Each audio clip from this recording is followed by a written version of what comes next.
ఈ మాట మీరు కొంచెం జాగ్రత్తగా పట్టుకోవాలి. ఇది మనుష్య జన్మ యొక్క యథార్థ ప్రయోజనము. ప్రారబ్ధ కర్మ అని ఒకటి ఉంటుంది. అంటే చేసిన పాపపుణ్యాల్లో కొన్నింటిని తీసి అనుభవించడానికి ఈ శరీరం ఇస్తాడు ఈశ్వరుడు.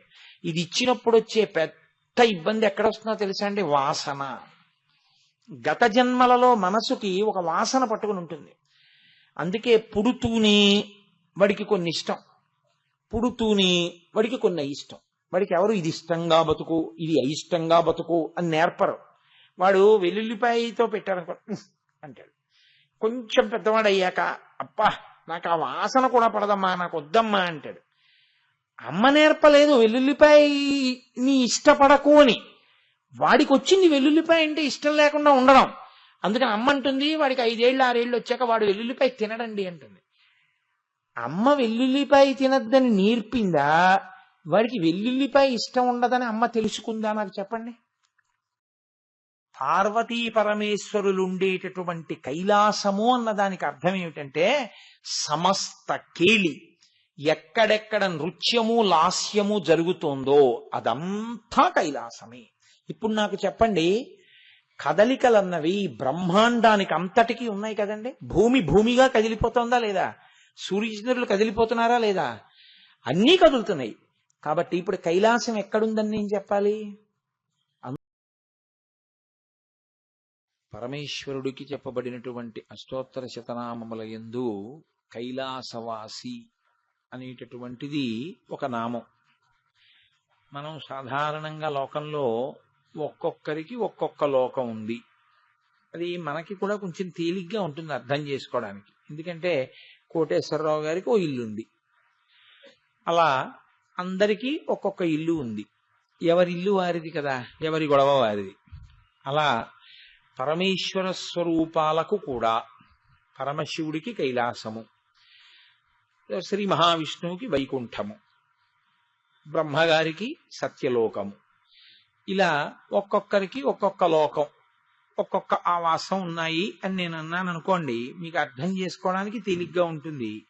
2, నేను అలా అర్థం చేసుకోవడానికి తేలిగ్గా ఉంటుందని చెప్పారు కాబట్టి అంతవరకే తీసుకోండి తప్ప కైలాసం లేదన్న మాట కూడా నేనేం ప్రతిపాదించట్లేదు. కైలాసము ఉంది కైలాసం, అందులో పార్వతీ పరమేశ్వరులు ఉంటారు.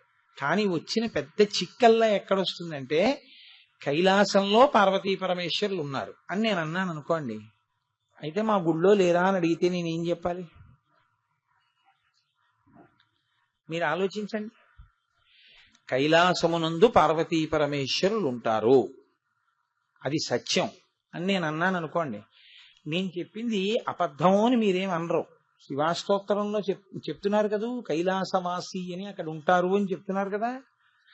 కానీ అసలు కైలాసము అన్న మాటకి అర్థం ఏమిటి అన్నదాన్ని మీరు బాగా తెలుసుకునే ప్రయత్నం చేస్తే అది మీరు భక్తి మార్గంలో నడవడానికి, మీరు ఒక పథాన్ని చేరుకోవడానికి మీకు అది చాలా ఉపయుక్తమవుతుంది. అలా కాదు ఆయన కైలాసంలో ఉన్నాడు అంతవరకు తెలుసుకున్నా కూడా వచ్చిన దోషం ఏమి ఉండదు. కైలాసం అంటే అదొక పర్వతం. అందుకని గిరిశః గిరీశః అని ఆయనకి 2 పేర్లు. గిరిశః గిరీశః అంటే ఒక పర్వతమునకు అధిపతి అని ఒక అర్థం, పర్వతమునందు నివసించువాడు అని ఒక అర్థం. శివుడు కైలాసవాసి. కైలాసం అనేటటువంటి పర్వతం మీద ఉండేటటువంటి కొమ్ము మీద, ఆ శిఖరం మీద ఆయన యొక్క ఆవాసం ఉంటుంది. అందులో ఆయన ప్రమదగణములతో ఉంటాడు. కుటుంబిగా అంటే సశక్తియుతుడుగానే మనం పూజ చేయాలి భగవానుణ్ణి. పక్కన శక్తి స్వరూపం లేనటువంటి ఈశ్వర స్వరూపాలు ఆరాధనీయములు కావు, అవి పూజనీయములు కావు, వాటిని పూజ చెయ్యరు. అవి ఒక్కటే ఉన్నట్లు కనపడినా వైదికమైనటువంటి ఆచరణ నిమిత్తం అవి శక్తియుతమే అవుతాయి. లేకపోతే అసలు వాటికి ఆరాధన ఉండదు, వాటికి గుడి కట్టడానికి వీల్లేదు.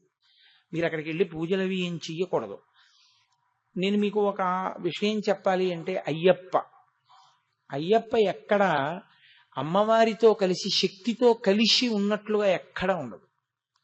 ఒక్కరే ఉంటారు.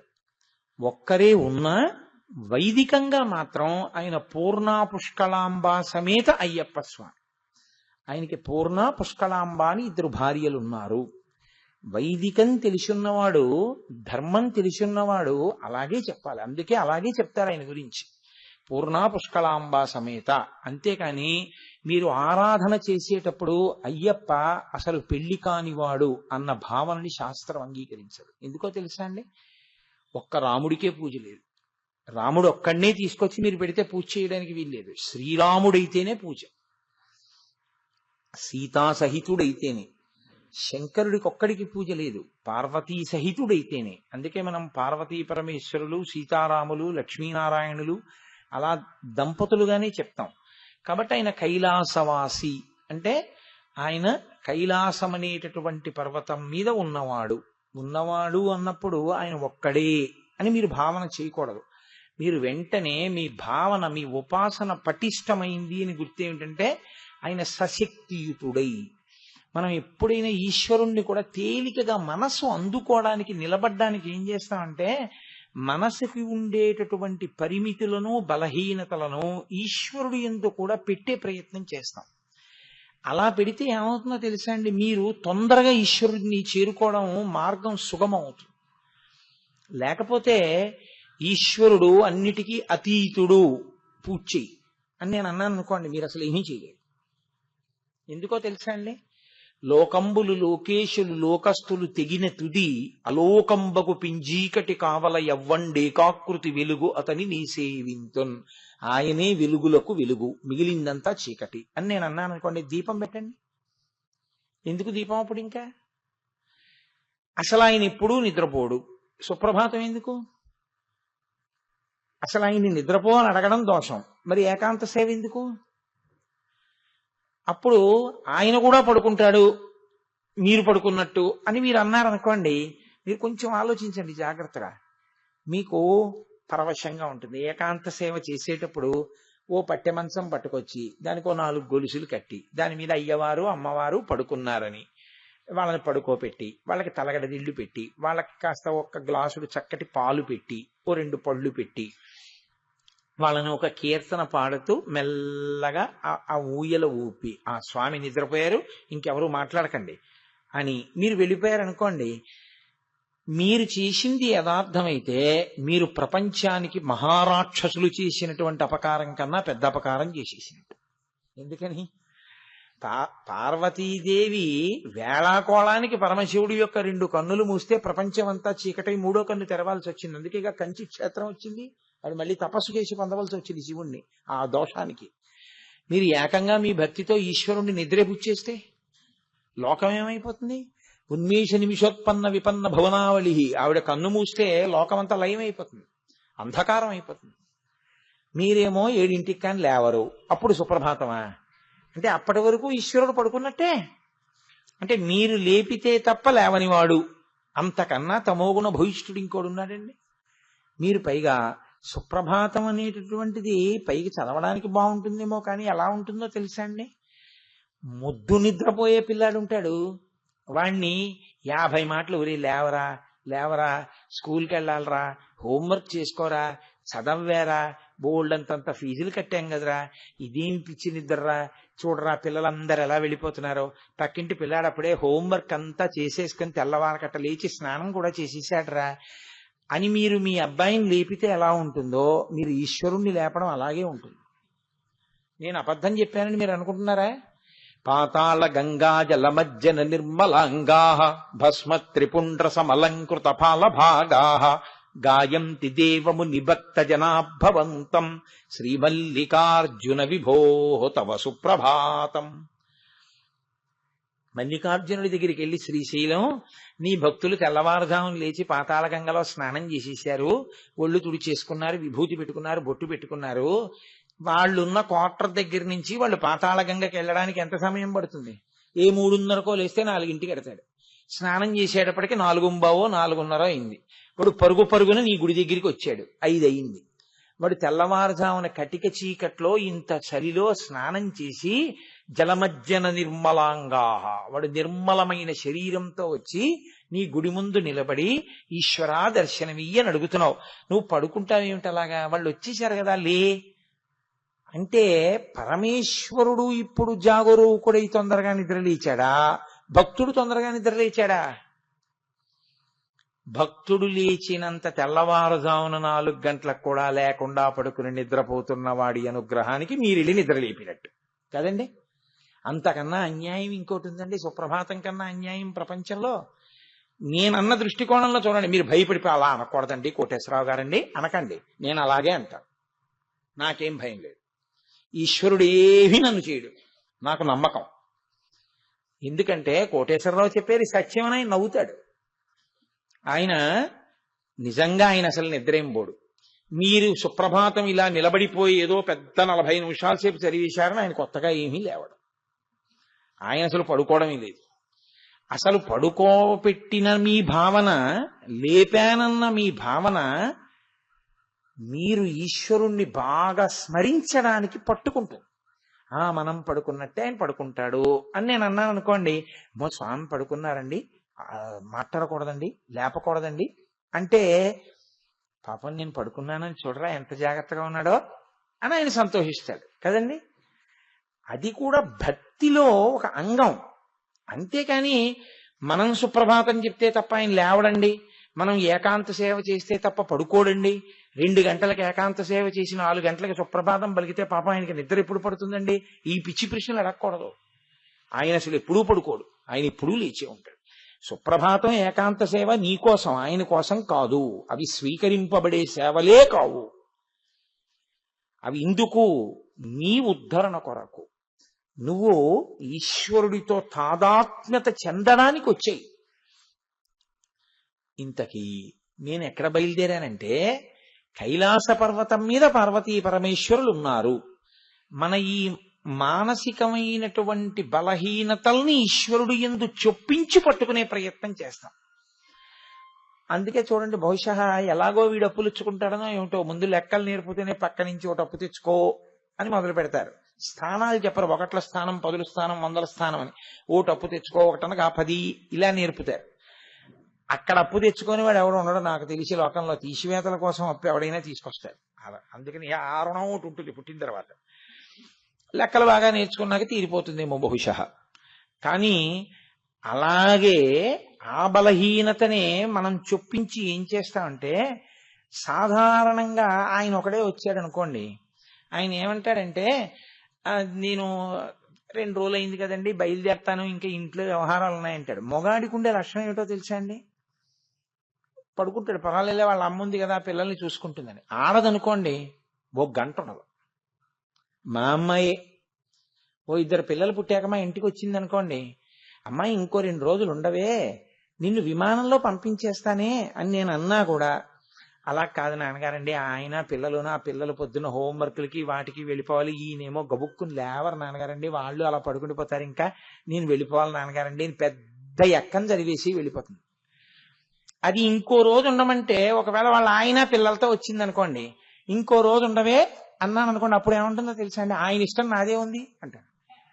ఇప్పుడు నేను మా అల్లుడిని ఏమో ఇంకొక రోజు ఉండవయా అన్నాను అనుకోండి, నాదేముందండి, వీళ్ళకే మళ్ళీ సరిగ్గా చదువుకోరు, స్కూళ్ళు తెరిచేస్తారు, ఎరా ఇంటికి వెళ్ళిన తర్వాత చదువుకుంటారా, ఇంకొక రోజు ఉండండి మా ఇంట్లో, మిమ్మల్ని సినిమాకి తీసుకెళ్తాను రా అన్నాను అనుకోండి, అలాగే తాతగారండి మేము చదువుకుంటాం ఇంటికి వెళ్ళి అన్నాను అనుకోండి, ఏమయ్యా చదువుకుంటారట, ఎరా అండం కాదు, తాతగారికి ఇచ్చిన మాట నిలబెట్టుకోవాలి, నీ ప్రోగ్రెస్ కార్డు జెరాక్స్ పంపిస్తాను తాతగారికి అన్నాడు అనుకోండి, లేదు నాన్నగారండి తెచ్చుకుంటాను అన్నాడు అనుకోండి. అప్పుడు మీరు చూడండి, అయితే ఉన్నామని మీ నాన్నగారికి చెప్పవే అని ఇంకా మా ఆవిడితో, మా అమ్మాయితో అండాయన. మా అమ్మాయి నవ్వేసి ఊరుకుంటుంది అంతే. మా అల్లుడు గారు అలా అండం ఏంటి, మా అమ్మాయి అల్లుడు మనవాళ్ళు ఇంకో రోజు ఉంటారు. అందుకే శ్రీ సూక్తంలో కర్దమీన ప్రజాభూతామయి సంభవ కర్దమా, శ్రీ సూక్తంలో ఏమంటా అంటే, అమ్మ నువ్వు ఒక్కదానివే, నీకు కుంకుమార్చన చేస్తున్నాడు, నువ్వు ఒక్కదానివే వచ్చావా ఏమి, అలా వద్దు, స్వామిని తీసుకురా, శ్రీ మహావిష్ణువుని పిల్లల్ని అందరినీ తీసుకుని వచ్చేసి ఉండమ్మా. ఆడపిల్ల ఉండాలంటే వాళ్ళతో కలిసి వస్తే ఉంటుంది ఇంట్లో. అంటే నీకు ఏ అలవాట్లున్నాయో వాటినే పూజలోకి కూడా మనం చొప్పిస్తే మనసు తొందరగా కుదురుకుంటుంది. కానీ దాని అర్థం నిజంగా ఈశ్వరుడు కూడా అలాగే ఉన్నాడని మీరు అనుకోకూడదు. అలా ఉండడు కూడా ఆయన. కాబట్టి ఏం చెప్పవలసి ఉంటుందంటే కైలాసమునందు ఒక్కడుంటాడా అండి అంటే కాదు, ఆయన ఆవిడ కూడా ఉంటారు.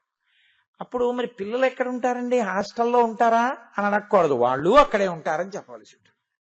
కాబట్టి ఇప్పుడు శివ కుటుంబమే కైలాసమునందు ఉంటుంది అని నేను అనగానే మీకు వచ్చే తర్వాత అనుమానం ఏమొస్తుందంటే, అయితే ఏమండి ఏదైనా మేము చెప్పేది శివుడికి వినపడాలి అంటే కైలాసానికి వినపడవలసి ఉంటుంది. ఆయన రావాలన్నా కైలాసం నుంచే రావలసి ఉంటుంది. అప్పుడు మీరు చాలా జాగ్రత్తగా పట్టుకోవాలి. నేను ఎందుకు తీసుకొచ్చాను ఈ విషయాన్ని. మీకు ఏ పరిమితి ఉన్నదో పరమేశ్వరుని యందు ఆ పరిమితే మీరు చేరుస్తారు. మీరు ఎక్కడో ఉంటే నేను ఇక్కడి నుంచి పిలిస్తే మీకు వినపడదు. అలా నేను చెప్పేది కూడా ఈశ్వరుడికి వినపడదు. ఆయన కూడా పరిమితుడు, ఒక చోట ఉన్నాడు. ఆయన అపరిమితుడు కాడు, అంతటా వ్యాపించిన వాడు కాడు. కాబట్టి ఆయన పాపం ఎక్కడి నుంచో రావాలి నా కోసం అని. నాకు చమత్కారమైన స్నేహితుడు ఉండేవాడు ఒకప్పుడు. వాడిని ఏరా ఎప్పుడు రావేరా ఏ క్షేత్రానికి అంటే వాడు అనేవాడు, ఇప్పటికే చాలా మంది వెళ్ళి ఆయన్ని ఇబ్బంది పెడుతున్నారు, మళ్ళీ నేను కూడా ఎందుకురా అనేవాడు. వాడు వెళ్ళకపోవడానికి అదో కారణం కింద చెప్పేవాడు గడుస్తానంత. అలా ఉంటుంది. అంటే ఏదో మన ఇంటికి 10 మంది వస్తే 11వ వాడు కూడా వస్తే విసుక్కున్నట్టు ఈశ్వరుడికి కూడా విసుగ్గా ఉంటుంది. ఆయనకి పాపం ఏమిటో ఖాళీ ఉండదు. భావన మంచిది, భావన సమున్నతము. అని తప్పించుకోవడానికి అదో మెట్ట వేదాంతం కింద ఉపయోగించుకోకూడదు. కాబట్టి నలుగురు ఉంటారు. నలుగురేమి, అప్పుడు నలుగురు ఉంటే వ్యాఘ్రపాదుడు ఉంటాడు, చండి ఉంటాడు, నంది ఉంటాడు, భృంగి ఉంటాడు, వీళ్ళుంటే ప్రమదగణాలు ఉంటాయి, ప్రమదగణాలు ఉంటే ఋషులు ఉంటారు, ఋషులు ఉంటే తాండవం ఉంటుంది, తాండవం ఉంటే ఆఖరణ శ్రీ మహావిష్ణువు దగ్గర నుంచి అందరూ సాయంకాలం అక్కడికి వస్తారు. ఇప్పుడు ఎవరు లేరని నేను చెప్పాలి కైలాసంలో. ఇప్పుడు కైలాసవాసి అన్న మాటకు అర్థం ఏమిటని నేను చెప్పాల్సి ఉంటుంది. ఆ ఇంట్లో ముఖ్యమంత్రి గారు ఉంటారండి అని నేను అన్నాను అనుకోండి, ఆ ఇంటికి చీఫ్ సెక్రటరీ గారు వస్తారు, డీజీపీ గారు వస్తారు, కలెక్టర్లు వస్తారు, నాయకులు వస్తారు, అందరూ వస్తారు. మీరు ఆ ఒక్క ఇంటి ముందు కూర్చుంటే మీరు అందరినీ చూసేయచ్చు, కూర్చొనిస్తే కదండి. అలా కైలాసవాసి అంటే ఆయన ఉండేవాడు కాదు, ఆయన ఉండడం చేత అందరూ ఉండేవాళ్ళు, అది నిజం. అయితే నేను ఎంత ఈ మాట చెప్పినా పరిమితి మాత్రం పోలేదు, మీరు గుర్తుపెట్టుకోవాలి. ఆయనతో పాటు ఇప్పుడు నేను ఈ పరిమితి మిగిలిన వాళ్ళకు కూడా తీసుకొచ్చాను కదండి. అమ్మవారు ఎక్కడుంది, కైలాసంలో ఉంది. గణపతి ఎక్కడున్నారు, కైలాసంలో ఉన్నారు. సుబ్రహ్మణ్యుడు ఎక్కడున్నాడు, కైలాసంలో ఉన్నారు. విష్ణువు ఎక్కడున్నారు, కైలాసంలోనే ఉన్నారు. అప్పుడు మరి వీళ్ళు ఏం చేయాలి, అక్కడ ఉన్నవాడంటే నా దగ్గరికి రావాలంటే అక్కడి నుంచి రావాలి. అక్కడి నుంచి ఇక్కడికి రావడం అంటే దేశభేదం అవుతుందా లేదా? ఇప్పుడు కైలాసం ఎక్కడుందండి అని మీరు నన్ను అడిగారు అనుకోండి, అప్పుడు నేనేదో వర్ణన చెయ్యాలి, ఇంత దూరంలో ఇంత ఎత్తునుందండి అని ఏదో చెప్పాలి. అంటే అప్పుడు మీరు ఇంత ఎత్తున ఇన్ని మైళ్ళ దూరంలో ఉన్నారు అంటే అక్కడి నుంచి ఇక్కడికి రావడానికి సగటున ఇంత వేగంతో వచ్చినా ఎప్పుడైనా ఆయన నా దగ్గరికి రావడానికి ఇంత సమయం పడుతుంది. నేను వెళ్ళడం అంటే అసలు అలాంటి సాధనాలు మన దగ్గర ఏం లేవు కాబట్టి మనం వెళ్ళాం. ఆ తర్వాత చచ్చిపోయిన తర్వాత వెళ్ళడం అంటారా, ఏమో వెళ్ళాడో వెళ్ళలేదు, ఎవడు చూసి వచ్చాడు. ఇప్పుడు మీరు ఒకటి ఆలోచించండి జాగ్రత్తగా, కైలాసము మీకు అందేది కానే కాదు, యథార్థంగా అంతే కదండి. అదే నిజమైతే ఈశ్వరుడు పరిమితంలోకి వెళ్ళిపోయాడు, మీరు నెట్టేశారంతే ఈశ్వరుణ్ణి. ఎక్కడో ఉన్నాడు అన్న భావన చేత ఆయనకి ఒక పరిమితిని, ఒక చట్రాన్ని తీసుకొచ్చి బిగించేశారు మీరు. అప్పుడు ఇది కైలాసం ఎందుకు అవుతుంది? కాదు. అందుకే కైలాసం అనగా ఏమి అని అడిగాడు. అంటే కేళీ సమూహ, పార్వతీ పరమేశ్వరుల యొక్క కేళి ఎప్పుడూ ఎక్కడ జరుగుతూ ఉంటుందో అటువంటి ప్రదేశమై, అది కైలతేన అస్య యస్తితి కైలాస. అంటే కేళీ సమూహ, ఒక్క కేళి కాదు. ఒక కేళి అంటే ఒక కదలిక, లేదా ఇద్దరు కలిసినటువంటి ఒక కదలిక అని నేను అనవలసి ఉంటుంది. అలా కాదుట, కేళీ సమూహ, అది కేళి యొక్క సమూహములతో కూడి ఉంటుంది. నేను వివరణ చేస్తాను, కంగారు పడకండి. కైలతేన అది ఎప్పుడూ కూడా ఏ ప్రాంతమునందు, ఏ దేశమునందు, ఏ వస్తువునందు, ఏ పదార్థమునందు వీరిద్దరి యొక్క కదలికలు ఉంటాయో దానికి ఆ కేళీ సమూహములు ఒక్క కదలిక కాదు, అనేకమైనటువంటి కదలికలతో కూడుకున్నదై ఉంటే దానికి కైలాసమని పేరు.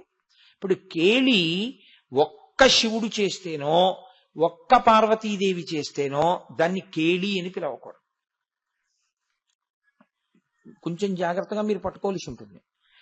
ఒక్క పరమశివుడే నర్తించాడు అనుకోండి, దాన్ని తాండవము అనాలి, శివతాండవము అంటారు. ఒక్క పార్వతీదేవే చేసింది అనుకోండి, దాన్ని లాస్యము అనాలి. అమ్మవారు చేస్తే లాస్యం, అయ్యవారు శంకరుడు చేస్తే తాండవం, నాట్యము లేదా శివుడు చేసినటువంటి నాట్యము లేదా తాండవము. ఇప్పుడు శివపార్వతులు ఇద్దరూ కలిస్తే కేళి. కేళి ఇద్దరూ కలిసి ధిమ్ అని ఒక భంగిమ పెట్టి ఆగిపోయారు అనుకోండి, కైలాసమేనా? కైలాసమే, కానీ అలా ఉండదు. అది కేళీ సమూహ. వాళ్ళిద్దరూ ఆడడం నిరంతరము జరుగుతూనే ఉంటుంది కైలాసంలో. వాళ్ళు అసలు ఏదో ఓ అరగంట సేపండి, ఓ 2 గంటల సేపండి, ఓ 3 గంటల సేపండి అలా ఉండదు. మీరు దాన్ని బాగా విస్మృతార్థంలో చూసినప్పుడు వాళ్ళు ఎప్పుడూ నర్తిస్తూ ఉంటారు. ఇందులో మళ్ళీ కాల సంబంధమైనటువంటి నృత్త విలాసమునకు తాండవమని పేరు. అది జతిగతి భేదంతో ఉంటుంది.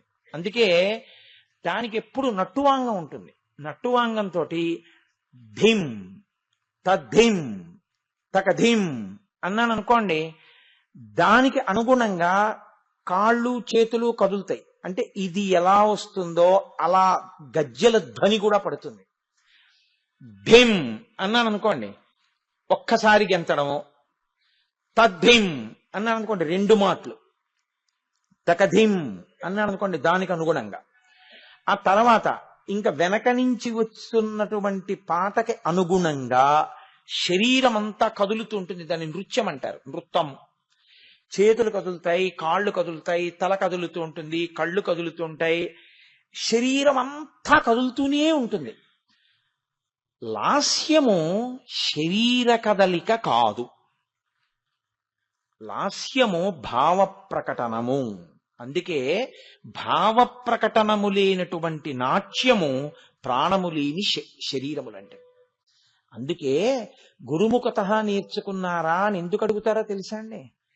పిచ్చిగింతులు గెంతడానికి డాన్స్ చేస్తున్నారని అనకూడదు, నృత్యం చేస్తున్నారు అనకూడదు. అదే అశాస్త్రీయము, అసంబద్ధము. ఏదో ఒక మూర్ఛరోగి కొట్టుకున్నట్టు కదలగలిగినా దాన్ని నృత్యం అని పిలవకూడదు. నృత్యం అన్న మాటకు అర్థం ఏంటంటే ఈశ్వర సంబంధమై, వెనక నుంచి సామవేద సంబంధమై జతిగతులతో వస్తున్నటువంటి ఆ కీర్తనకి లేదా వెనక నుంచి వినపడుతున్నటువంటి ఆ పాటకి అనుగుణంగా ఇక్కడ కదలికలు ఉండి, కదలికలకి అనుగుణంగా భావ ప్రకటనం కూడా ముఖంలో చెయ్యగలిగితే దానికి నృత్యము అంటే లాస్యము కలిసింది అని గుర్తు. లాస్యము తెలియలేదనుకోండి నృత్యం చేసేటప్పుడు, అతనికి వెనక వస్తున్నటువంటి కీర్తన యొక్క అర్థం తెలియదు అని గుర్తు. ఎందుకని అంటే నేను మీకు ఒక ఉదాహరణ చెప్తాను. ఒక పాట నేను పాడాను అనుకోండి, ఒక కీర్తన నేను పాడాను అనుకోండి, ఆ కీర్తన యొక్క అర్థం నాకు తెలిస్తే, ఆ కీర్తన ఏ పరిస్థితుల్లో వచ్చిందో నాకు తెలిస్తే, నేను దానిలో రమించి పాడుతున్నాను అనుకోండి ఆ అర్థంతో, అప్పుడు నాకు సంగతులు వేయడం ఒక్కదాని మీదే వ్యామోహం ఉండదు. ఆ భావమునందు నేను తాదాత్మ్యత చెంది, అబ్బా ఏమి పాడారా త్యాగరాజస్వామి అని నేను త్యాగరాజస్వామిని ఆవాహన పొందుతాను. అది లేదనుకోండి, ఎంత బాగా పాడదాం, అందులో ఎన్ని సంగతులు వేద్దామే ఉంటుంది తప్ప భావమును దాంట్లో కీర్తన యందు ఒలకదు, ప్రకటనం చెయ్యలేరు మీరు. అలా ఒలికింది అనుకోండి, ఒలికింది అంటారు మన వాళ్ళు. ఒలికింది చాలా గొప్ప మాట. ఒక దాంట్లోని పదార్థాన్ని మీరు ఇలా కదిపితే అది కింద పడిపోయి అందులోది పడిపోతే ఉలకడం. ఆ కీర్తనలో ఉన్న భావం మీరు పాడుతున్న పాటలోకి ఒలికిపోతే అది తాదాత్మ్యత. మీరు ఆ స్థితిని పొందలేకపోతున్నారు అనుకోండి, మీరు చెప్పేటప్పుడు కానీ, పాడేటప్పుడు కానీ, నృత్యం చేసేటప్పుడు కానీ అలా ఒలకలేదనుకోండి, కృతకంగా ఉంది తప్ప ఆయన అందులో అనుభవించినది ఏమీ లేదు. కేవలం ఒక ప్రతిపాదనగా వెళ్ళిపోతూ ఉంటాడంతే. అందుకే ఆవిడ లాస్యప్రియా, ఆవిడ భావ ప్రకటనమును ఇష్టపడుతుంది. ఇప్పుడు నేను శోభానాయుడు గారంటే నాకు బహుధా గౌరవం. ఎందుకు గౌరవం అంటే, మహాతల్లి యొక్క నృత్యం అంటే ఆవిడిది నిజంగా అలా ఉంటుంది. లాస్యమే ఆవిడిది. స్వామి నేనుండవై కుంఠమందు అని ఆ భృగు వచ్చి తంతే ఆ శ్రీ మహావిష్ణువు యొక్క వక్షస్థలం మీద అక్కడ పెద్ద ఆంగికము అంటే శరీరము కదిలేదేమి ఉండదు. నేనుండే స్థానాన్ని భృగువు తన్నాడు, నేను వెళ్ళిపోతున్నానంటారు. మీరందరూ చూసుంటారు శ్రీనివాస కళ్యాణం ఆవిడిది. విష్ణుమూర్తి ఇలా అడ్డుపడుతుంటారు, అదే వస్తూ ఉంటుంది వెనకాల చాలా మాటలు. కానీ భర్త బతిమాలుతుంటే భార్యకి రోషం ఎక్కువైపోయి నేను వెళ్ళిపోతాను అన్న కొద్దీ చూడండి, వాదించే కొద్దీ ఎర్రబడ్డట్టు బతిమాలే కొద్దీ ఆయన దారిపోతూ ఉంటాడు. అమ్మో వెళ్ళిపోతుందేమో అని బెంగపెట్టుకుంటూ ఉంటాడు. ఈవిడేమో రోషం ఎక్కువైపోయి నేను వెళ్ళిపోతానంటుంటుంది. నిజంగా ఆవిడ ఇంకొక లక్ష్మీదేవి అయిపోతారు. అప్పుడు ఆవిడ నర్తిస్తున్నారు అని మీకేం తెలియదు. ఏమీ తెలియని వాడికి కూడా చిన్న పిల్లాడిని తీసుకొచ్చి అక్కడ కూర్చోబెట్టారనుకోండి, వాళ్ళిద్దరు లక్ష్మీనారాయణులు అలా ఏం వాళ్ళకి ఆ పిల్లాడికి తెలీదు, భృగువేదో తన్నాడు అలా. కానీ వాడు ఏమంటాడంటే, ఆవిడ వెళ్ళిపోతానంటోందా, అంకుల్ బతిమాలుతున్నారా అంటాడు. అంటే లాస్యము అంత గొప్పగా పండుతుంది. అది ఎప్పుడు పండుతుంది? ఆ వెనక ఉన్న దాని మీద సాధికారత ఉంటే, వెనక వస్తున్న దాన్ని బాగా తెలుసుకుని ఉన్నారనుకోండి, ఆ మైమరపు అప్పుడు కుదురుతుంది తప్ప. అందుకే అది జన్మజన్మాంతర సంస్కారం అండి. శోభానాయుడు గారి శిష్యులందరూ శోభానాయుడు గారు అయిపోతే శోభానాయుడు గారి గొప్పతనం ఏమిటి? శోభానాయుడు గారే నేర్పినా ఆవిడ తాదాత్మ్యత ఆవిడ శిష్యులకి కూడా రావాలని ఏమీ లేదు. ఆవిడలా సాధన చేస్తే వస్తుంది. కాబట్టి ఇది శివుడు తాండవం, అమ్మవారు లాస్యం. ఈ రెండు కేళీ సమూహ కైలతేన ఇది ఎక్కడ జరుగుతూ ఉంటుందో, స్థీయతి యస్య కైలాసః అస్యతి స్థీయతి ఇది కైలాసః. ఆ కేళీ సమూహములు జరుగుతున్నటువంటి ప్రతి ప్రదేశము కైలాసము. ఇప్పుడు మీరు జాగ్రత్తగా పట్టుకోండి. నేను ఉపన్యాసం చెప్తున్నాను, ఇది మీకు అర్థమయ్యేటట్టు చెప్పాలని. అది చెప్పేటప్పుడు నాలో భావము బాగా నిండిపోయి అది వ్యక్తం అవుతున్నప్పుడు, చూడండి వ్యక్తం అంటే పైకి కదా, వ్యక్తం అవుతున్నప్పుడు అన్నప్పుడు నా రెండు చేతులు ఏమయ్యాయి? ఇలా అన్నాయి. ఇలా అనడం శివుడు. ఈ కదలిక వ్యక్తమైనప్పుడు అంటే పైకొచ్చినప్పుడు అన్నప్పుడు నా కదలిక, నా ముఖంలో భావం లాస్యం అమ్మవారు. ఇప్పుడు చెప్పండి, ఎక్కడుంది కైలాసం? ఎక్కడో ఉందా? మీ ఎదురుగుండానే ఉందా? అంటే నాకు కైలాసం ఎక్కడుంది? నేను ఇప్పుడు ఇది చెప్పగానే మీ అందరూ నవ్వారే, మీ నవ్వులో నాకు కైలాసం. ఓ అక్కడ లేదు కైలాసం ఇక్కడే ఉందా అని మీరు తేలిక పడిపోయి నవ్విన నవ్వు మీ భావాన్ని వ్యక్తీకరించిందా లేదా? ఆ నవ్వినప్పుడు మీ పెదవులు కదిలి మీ పళ్ళు కనపడ్డంలో వచ్చినటువంటి కదలిక మీ భావము కైలాసం. ఇప్పుడు ఎక్కడున్నారు పార్వతీ పరమేశ్వరులని నేను చెప్పాలి? అక్కడికి నేను పరిమితం చేశానని కాదు కైలాసం అంటే, అది యథార్థమైన అర్థం. అన్ని చోట్ల అంతటా వాళ్ళిద్దరు లేని ప్రదేశము లేదు. శివుడు వినా ఇంకొకటి లేదు. అందుకే స్థాణుహు, ఆయన ఇంకా వ్యాపించడానికి ఇంకొకటి లేదు, అంతటా ఆయన వ్యాపించిపోయాడు. అది శివుడు. మీరు అందుకే చూడండి, ఈ దర్శనం చేయడం వచ్చిన వాడికి ఎంత ఆనందమో తెలుసా అండి. శివాలయానికి వెళ్ళి శివ దర్శనం చేయక్కర్లేదు ఆయన. ఆయన ఏం చేస్తాడంటే ఎక్కడికొచ్చి కూర్చొనివ్వండి, కదలికల అన్నిటి యందు పార్వతీ పరమేశ్వరుల్ని చూస్తాడు. మీరు అందుకే చూడండి, ఒక భావము ఒక కదలికతోటే ఉంటుంది లోకంలో. నాకు కోపం వచ్చేసింది అనుకోండి, నా పెదవులు వణికిపోతాయి. నాకు చాలా కోపం వచ్చేసింది అనుకోండి, ఇలా ఇలా అంట. అంతేకాని చాలా కోపం వచ్చిన వాళ్ళు ఇలా ఇలా అన్న వాళ్ళని నాకు చూపించండి, అలా ఎవరన్నారు, ఇలాగే అంటారు. ప్రేమ వచ్చేసింది అనుకోండి, ప్రసన్నమైపోయి కౌగిలించేసుకుంటాను ఇలా. సంతోషం వచ్చేసింది అనుకోండి, కళ్ళు ఇలా విప్పారిపోయి ముఖంలో ప్రసన్నత తెలిసిపోతుంది. ఇవాళ గురువుగారు సంతోషంగా ఉన్నాడు అని ముఖంలో ప్రసన్నత గోచరిస్తుంది. అసలు అది కాదు, లోపల నా గుండె కదులుతోంది, నా జీర్ణాశయం కదులుతోంది, నా కళ్ళు కదులుతున్నాయి, నా రక్తం ప్రతి చుక్క తల దగ్గర నుంచి అరికాళ్ల వరకు కదులుతూనే ఉంది. లేకపోతే అది శివం ఎందుకైంది? మరి కదలద్దు, కదులుతోంది. నాలో ఉన్నటువంటి నరములన్నీ కదులుతూ ఉంటాయి, నాడులు కొట్టుకుంటూ ఉంటాయి. ఇలా పట్టుకు చూశారనుకోండి, టక్ టక్ టక్ టక్ అని కొట్టుకుంటూ ఉంటుందా లేదా? కొట్టుకుంటూ ఉంటుంది. ఈ కదలికలన్నీ భావములకు కారణములు. ఇవి కలిసి ఉండడం కైలాసం. మీరు చూడండి, ఓ కుక్క కోపం వచ్చిందనుకోండి, పరిగెత్తుకెళ్ళి ఎవరన్నా కరవడానికి పరిగెడుతుంది. దాని యందు ఒక భావం, అది లాస్యం. దాని పరుగు శివుడు, నృత్యం. ఒక చెట్టు కదలిక యందు శివుడు. మీకంతవరకు ఎందుకండి? నీటి యొక్క ప్రవాహంలో శివుడు ఉంటాడు. అదేగా భవహ నామని చెప్తుంది. తెత్తు నుంచి పడిపోతుంది అనుకోండి, ఒక రాతిని గుద్దుకుని పైకి లేస్తుంది, పెద్ద చప్పుడు హోరు అలా ప్రవహించి వెళ్ళిపోతూ ఉంటుంది. గాలి కదులుతూ ఉంటుంది, భూమి కదులుతూ ఉంటుంది, నీరు కదులుతూ ఉంటుంది, నిప్పు కదులుతూ ఉంటుంది, వ్యాపిస్తూ ఉంటుంది. ఇన్ని కదులుతూ ఉంటాయి. అసలు ఈ కదలికలే శివుడు. ఇప్పుడు నాకు చెప్పండి, కదలిక ఆగిపోతే శివుడు. మీరు ఏమందాం అనుకున్నారంటే బాహ్యంలో కదలికలు అందాం అనుకుంటున్నారు. నేను ఆ కదలికలు అంటలేదు. లోపలి కదలికలు, మనసు కదలడం ఆగిపోయి తనలో తాను రమించిన శివుడే. అయితే మీరు నన్ను ప్రశ్న ఇయ్యొచ్చు, ఏమండి నీరు కదిలింది పడింది, భావం ఏది దానిలో? అప్పుడు లాస్యం లేదుగా. నీరు కోపంతో పడింది అనాలా, నీరు ప్రసన్నంగా పడింది అనాలా, లేకపోతే ఎలా పడిందని అనాలి? భావం ఏది నీటికి? అప్పుడు మరి లాస్యం లేదుగా, పార్వతీదేవి లేదుగా, శివుడు ఒక్కడేగా.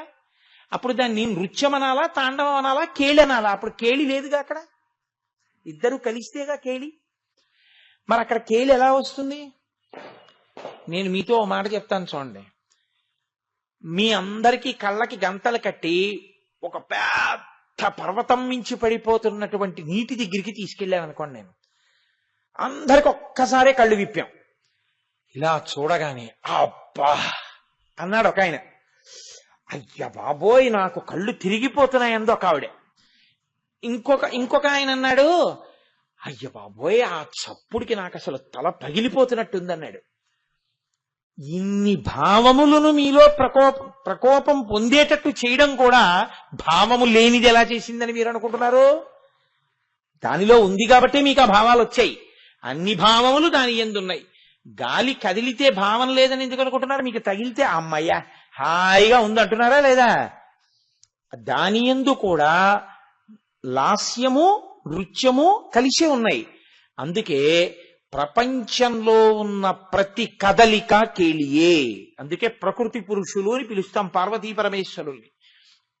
ఇప్పుడు నాకు చెప్పండి, ప్రతి కదలికలో ప్రతి భావంలో పార్వతీ పరమేశ్వరులుంటే పార్వతీ పరమేశ్వరులను చూడకుండా కళ్ళు మూసుకుంటాను, నాకు కనపడకూడదు అని మీరు ఎంత కళ్ళు మూసుకుంటే మాత్రం మీకు కనపడకుండా ఉంటారు? వాళ్ళు చూడకుండా ఉందామని మీరు కళ్ళు మూసుకున్న భావం అమ్మవారు. ఆ మూసుకోవడానికి మీరు కదిపిన కళ్ళు చేతులు పరమేశ్వరుడు. అందుకే పార్వతీ పరమేశ్వరుల యందు ఉండకుండా ఉండడం ఎవడికి సాధ్యం కాదు. ఆఖరికి నేను ఆయన్ని తిడదాం అనుకున్నాను అనుకోండి, నా కర్మకాలికి అప్పుడు కూడా వాళ్ళిద్దరు అనుగ్రహమే నాకు ఉండాలి, లేకపోతే మీరు వాళ్ళని తిట్టడం కూడా కుదరదు. కాబట్టి పార్వతీ పరమేశ్వరులు ఉండేటటువంటి కైలాసము అన్న దానికి అర్థం ఏమిటంటే సమస్త కేళి ఎక్కడెక్కడ నృత్యము లాస్యము జరుగుతోందో అదంతా కైలాసమే. ఇప్పుడు నాకు చెప్పండి, కదలికలన్నవి బ్రహ్మాండానికి అంతటికీ ఉన్నాయి కదండి. భూమిగా కదిలిపోతుందా లేదా? సూర్యచంద్రులు కదిలిపోతున్నారా లేదా? అన్నీ కదులుతున్నాయి. కాబట్టి ఇప్పుడు కైలాసం ఎక్కడుందని నేను చెప్పాలి? అంతటా ఉందని చెప్పాలి. శివుడు ఎక్కడున్నాడని నేను చెప్పాలి? శివుడు ఎక్కడున్నాడో అని నన్ను అడిగారు అనుకోండి, నేను ఏమని చెప్పాలి? శివుడు ఎక్కడ లేడని నేను చెప్పను అని అడగాలి కదండి. అంతటా ఉన్నాడు, అన్నిటా ఉన్నాడు, ప్రతి కదలికలో ఉన్నాడు, నా రక్తంలో ఉన్నాడు, నా మాంసంలో ఉన్నాడు, తెల్లవారేటప్పటికి పెరుగుతున్న నా జుట్టులో ఉన్నాడు, పెరుగుతున్న నా గోళ్లలో ఉన్నాడు, నా కదలికలలో ఉన్నాడు, నా నిద్రలో ఉన్నాడు, నా గుండెలో ఉన్నాడు, నా జీర్ణాశయంలో ఉన్నాడు, నా ఊపిరిలో ఉన్నాడు, నా ఊపిరి తిత్తులలో ఉన్నాడు. ఆయన లేనిది ఎక్కడని చెప్పను. అంతటా ఉన్నాడు, మీలో ఉన్నాడు, నాలో ఉన్నాడు, అన్నిటా ఉన్నాడు. ఇది మీకు పూనికనిస్తుంది.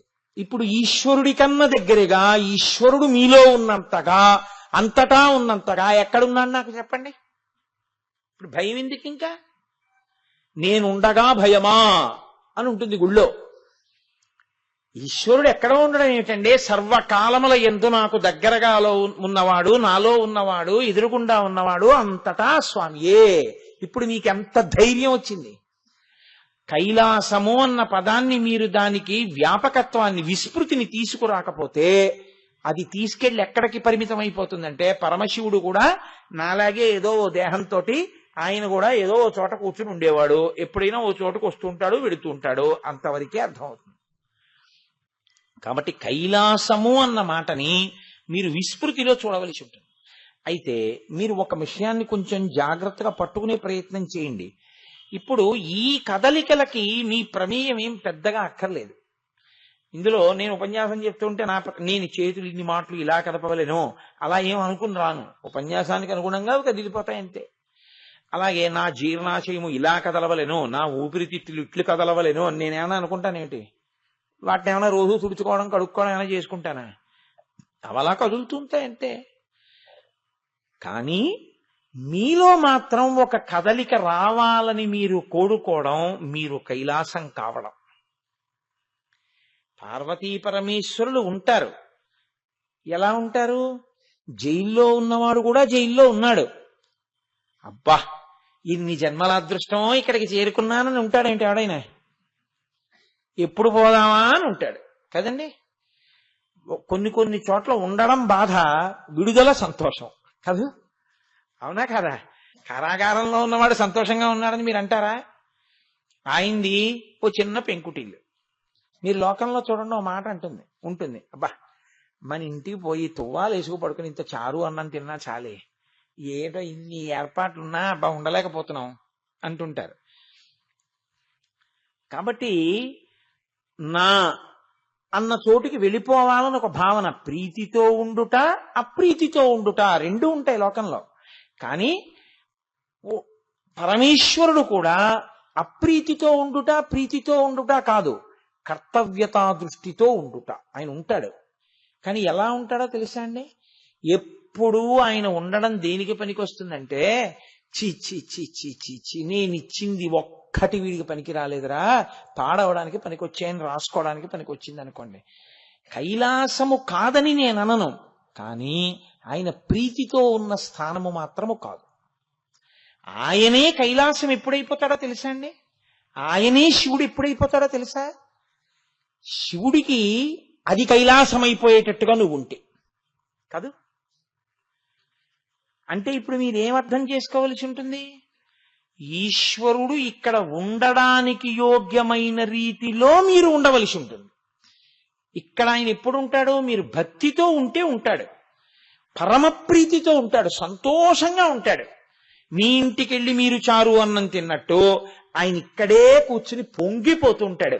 ఎప్పుడు అలా కూర్చోవడం అన్నది మీ ప్రారబ్ధ కర్మని మీరు పరిశీలించుకోవడం మీకు అలవాటైతే, ఈ మాట మీరు కొంచెం జాగ్రత్తగా పట్టుకోవాలి. ఇది మనుష్య జన్మ యొక్క యథార్థ ప్రయోజనము. ప్రారబ్ధ కర్మ అని ఒకటి ఉంటుంది. అంటే చేసిన పాపపుణ్యాల్లో కొన్నింటిని తీసి అనుభవించడానికి ఈ శరీరం ఇస్తాడు ఈశ్వరుడు. ఇది ఇచ్చినప్పుడు వచ్చే పెద్ద ఇబ్బంది ఎక్కడొస్తుందో తెలుసా అండి? వాసన. గత జన్మలలో మనసుకి ఒక వాసన పట్టుకుని ఉంటుంది.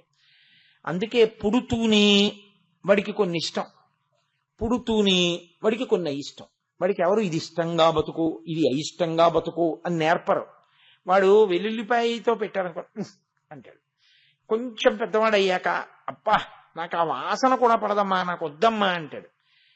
అమ్మ నేర్పలేదు వెల్లుల్లిపాయని ఇష్టపడకు అని. వాడికి వచ్చింది వెల్లుల్లిపాయ అంటే ఇష్టం లేకుండా ఉండడం. అందుకని అమ్మ అంటుంది వాడికి 5 ఏళ్ళు 6 ఏళ్ళు వచ్చాక వాడు వెల్లుల్లిపాయ తినడండి అంటుంది. అమ్మ వెల్లుల్లిపాయ తినద్దని నేర్పిందా, వాడికి వెల్లుల్లిపాయ ఇష్టం ఉండదని అమ్మ తెలుసుకుందా? నాకు చెప్పండి. కొంచెం జాగ్రత్తగా ఆలోచించండి.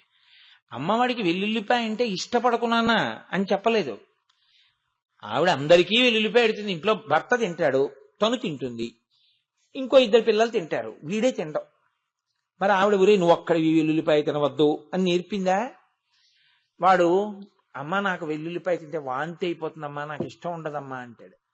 అంటే ఏమవుతుందో తెలుసా అండి? అమ్మ ఏం చేస్తుందంటే గోంగూర పప్పు వండితే కాస్త పప్పు వేరే తీసేసి వెల్లుల్లిపాయ పోపు పెడుతుంది. ఆ పప్పు గిన్నె తీసుకొచ్చి వెల్లుల్లిపాయ పోపు లేని పప్పు గిన్నె తీసుకొచ్చి వీడికి పెట్టి ఒరే నీకు వెల్లుల్లిపాయ వేయలేదు నువ్వు తిను అంటుంది. ఇప్పుడు అమ్మ వాడికి అది ఇష్టం లేదు అని తెలుసుకుంది, అంతేకాని ఇది ఇష్టం లేకుండా ఉండు అని అమ్మ నేర్పలేదు. మరి వాడికి అసలు ఆ వెల్లుల్లిపాయని ఇష్టపడకపోవడం అన్నది ఎలా వచ్చింది? ఎవరు నేర్పలేదుగా. అది వాసన. అంటే అది జయించాడు వాడు గత జన్మలలో. ఒరే అలా తినకూడదు దాన్ని, అది సాధనా బలానికి నిలబడే పదార్థం కాదు, దాని జోలికి మనం వెళ్ళకూడదని వాడు ఎంతో సాధన చేసి సాధన చేసి సాధన చేసి దాన్ని ముట్టుకోకూడదని దాన్ని జయించేశాడు. దానివల్ల ఏమవుతుందంటే ఈ జన్మలో వెల్లుల్లిపాయ అంటే ఇష్టం లేదంటే, వెల్లుల్లిపాయ అంటే ఇష్టం లేదన్నవాడు సాయంకాలం అయ్యేటప్పటికి ఒక చోటుకి వెళ్ళి ఏదో ఒక పదార్థాన్ని తాగకుండా ఉండలేని వాడు అవుతాడు. అదెవరు నేర్పారు అక్కడికి వెళ్ళి తాగడం? గత జన్మ వాసనలో అది గెలవలేకపోయాడు. ఈ వాసనల బలమే ఈశ్వరుడు ఇక్కడ ఉండాలా ఉండకూడదా నిర్ణయిస్తుంది. మీరేం చేయవలసి ఉంటుందంటే ఈ వాసనలని జయించడంలో మీరు దృష్టి పెట్టవలసి ఉంటుంది. అది మంచి వాసన అనుకోండి.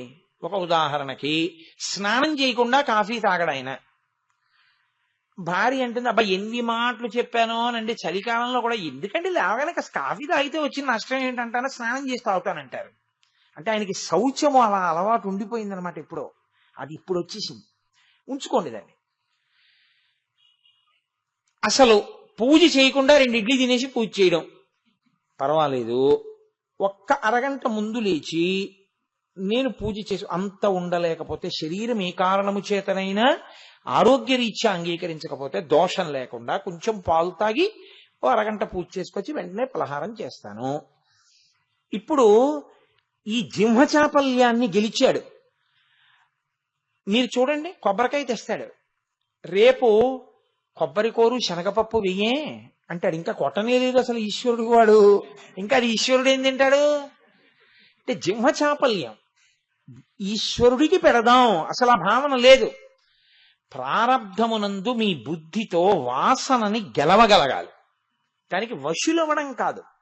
అరే నేను ఎందుకు ఏంటి వాసన, ఎందుకు నాకు ఈ బలహీనత, ఎందుకు నన్ను ఇలా లాగుతూ ఉంటుంది అని పరిశీలనం చేసుకుని దాని పట్ల మీకు వైముఖ్యము కలిగేటట్టుగా మీరు ప్రవర్తించాలి. అది ఎందువల్ల వస్తుందంటే నేను మీకు నిజం చెప్తున్నా, పుస్తకాలు చదవడం వల్ల కూడా రాదు. భగవద్గీత, రామాయణం, భారతం, భాగవతం అక్కడ పెడితే తప్పు చేయకుండా ఉండాలనుకున్నవాడు చేయకుండా ఉంటాడని మీరు అనుకుంటున్నారా? చేస్తే పుస్తకాలు లేచి కొడతాయనుకుంటున్నారా? గురువాక్యం ఒక్కటే మారుస్తుంది. గురువాక్యం ఏం చేస్తుందో తెలుసా అండి? అరే గెలవాలి, ఇది అడ్డు పెట్టి లేకపోతే పాడైపోతామని చెప్పారు గురువుగారు. ఇది నన్ను లాగుతోంది, తప్పు చేయించాలని చూస్తోంది, ఇది గత జన్మల వాసన అన్నమాట. దీన్ని నేను నిర్మూలించాలి.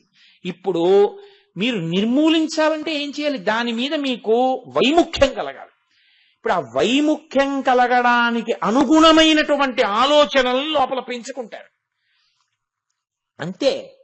మీరు చూడండి, కొంతమంది ఉంటారు నేను యథార్థంగా ఉన్నది ఉన్నట్లు చెప్పేస్తానని, ఇవాళ ఆ మాట అనడమా అనకపోవడమా అని కూడా లేకుండా మీరు అన్నం తిన్నారా అండి, నేను అన్నం తింటున్నాను, మీరు అన్నం తింటారా అని అడగడు ఆయన.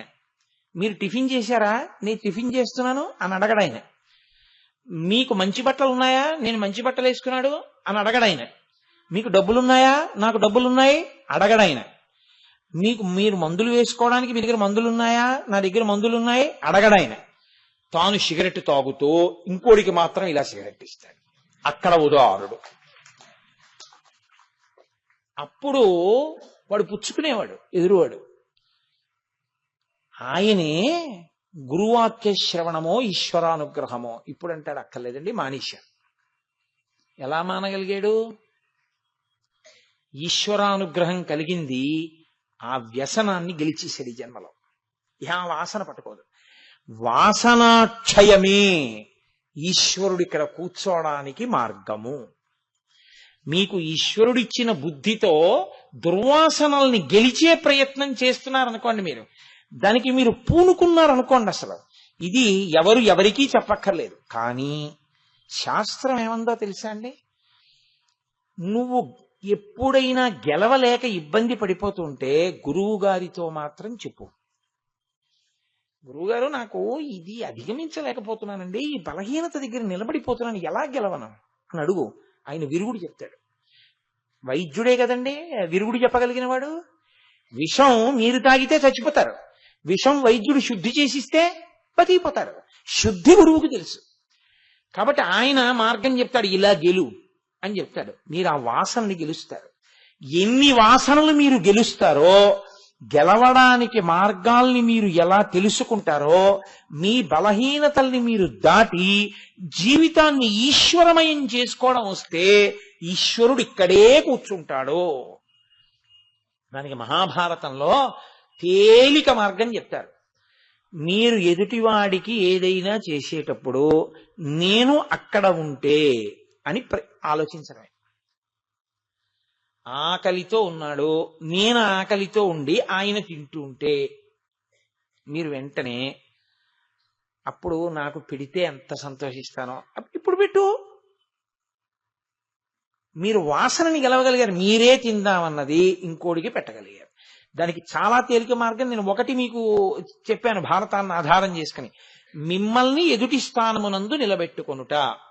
మీకు నోరుంది కదా అని అదే పరిగా కఠినమైన మాటలతో వేళాకోళం ఆడడం మీకు అలవాటు. ఇలా నన్ను ఆడితే చాలా బాధపడతాను. ఆడకు. తెలిసి ఆడితే ఇంకా భయంకరమైనటువంటి వ్యసనం అన్నమాట అది. కాబట్టి ఎక్కడెక్కడ నిన్ను పాడు చేసేటటువంటి దుర్వాసనలు ఉన్నాయో వాటిని గెలవడం ప్రారంభం చేస్తే మనోరాజీవే, ఇక్కడే హృదయ పద్మంలో సర్వేశ్వరుడు ఆ భక్తి అన్న తేనె తాగటానికి వచ్చి కూర్చుంటాడు. అప్పుడు నువ్వే కైలాసం. కైలాసం ఎక్కడో ఉంటది కాదు, పరిపూర్ణమైన కైలాసము నువ్వే.